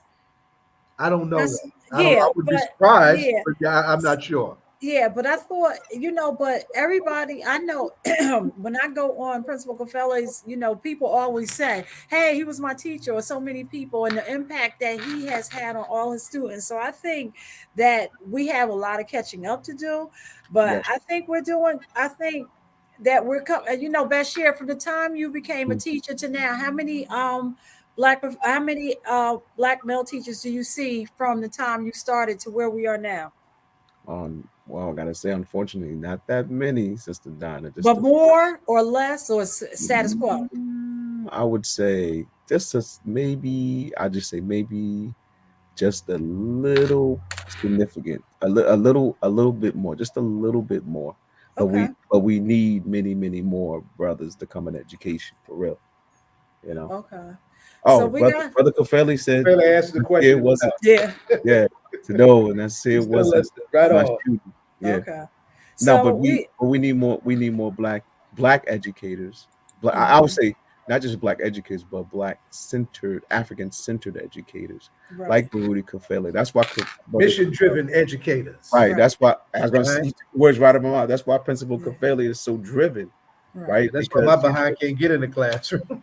Right. And I guess, what I'm and if saying, we, because he has an African centered consciousness, and this is why he's he's driven like he is. You see, and committed to educating masses of people about about cultural relevance in the classroom, among so many other other things he brings, other things he's teaching on in terms of in terms of educators, but we need more of brothers and sisters who are African centered in their well, consciousness. as we wrap up, Like I'm Mayor gonna go Baraka. around. Yeah, Like- and I'm gonna go around. For me, we're gonna go around robin. I'm just gonna say from the teacher for me was Dr. Gunther, and he was also, my father went back to school. He was also the educator for my brother, and then for my father, and then for my brother it was Dr. Clement Price. Who was that educator for you, Bashir? Oh man, Give me one. We got to go quick. Okay, quick, real quick. You mentioned Dr. Gunther and my brother Ed Riley. Ed Riley, Baba Zaid. Oh, when y'all had that education, when you was reading the paper and you called him or something. Okay, Absolutely. Ed, I gotta give a big shout out to Ed Riley, man. He woke me up, man. He was my first real strong teacher, African-centered, Black conscious teacher, and Dr. Gunther, no doubt, Black conscious, African-centered, and then my brother right here, Baba Zaid Muhammad. These three brothers had a tremendous impact in my life. And of course, hold on, I gotta say also on another level, you never knew me, but the Honorable Minister Louis Farrakhan, I got to give him a shout out too. Okay. And by the way, tomorrow is the 26th anniversary of the Million Man March tomorrow. That's right. And now y'all can say we're gonna cover because we're gonna be late a little bit. So Zaid, who's your teacher? Who's the teacher for you? My second grade teacher, her name was Edith Maynard. Okay. It was Lincoln School, and that was the segregated school in Roselle, New Jersey. She was my Black second grade teacher. She made my first dashiki, right? And she really put it on us strong. She was a very special. We only had in the whole school 2 Black teachers in an all Black school. So that whole thing, and they were both strong Black women, right? And Rhino? Miss Jones in the 5th grade. I'm sorry, I don't want to go long. And the teacher like I said, I didn't have many, but I will shout out Miss Spalding, who was a sister. She was a social studies teacher, and she was the only sister that came in there and really wanted to teach you the real history. And she went against the grain. She went against the curriculum. She didn't stay, but for so long, and I'm sure that was why. But she went against the grain to try to teach us more than just slavery and Dr. King. Oh, shit. And also want to shout out Mr. Bell, who was our Black male science teacher. Well, we did a whole lot of them. Yeah. So as we come to the close of another show, the announcements, I don't have any announcements, but I want us to tomorrow, I believe Chairman Ham will be finishing up his walk that originated in Montclair and will be finishing up in Trenton. So all eyes on People's Organization for Progress. Lawrenceville at 10 a.m. I'm gonna let you come to you, Zaid. At 1 o'clock. Oh, and 67 miles.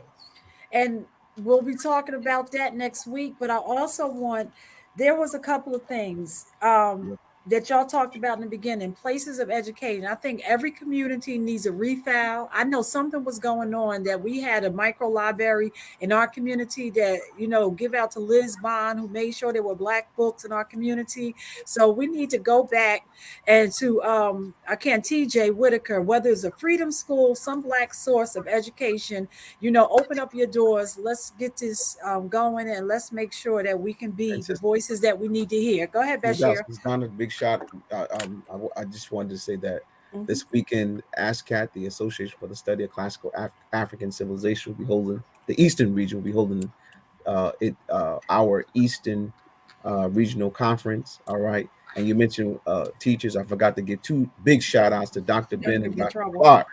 Yes. Big influence in my life. And they co-founded ASCAT the Association for the Study of Classical African Civilizations. They're still around.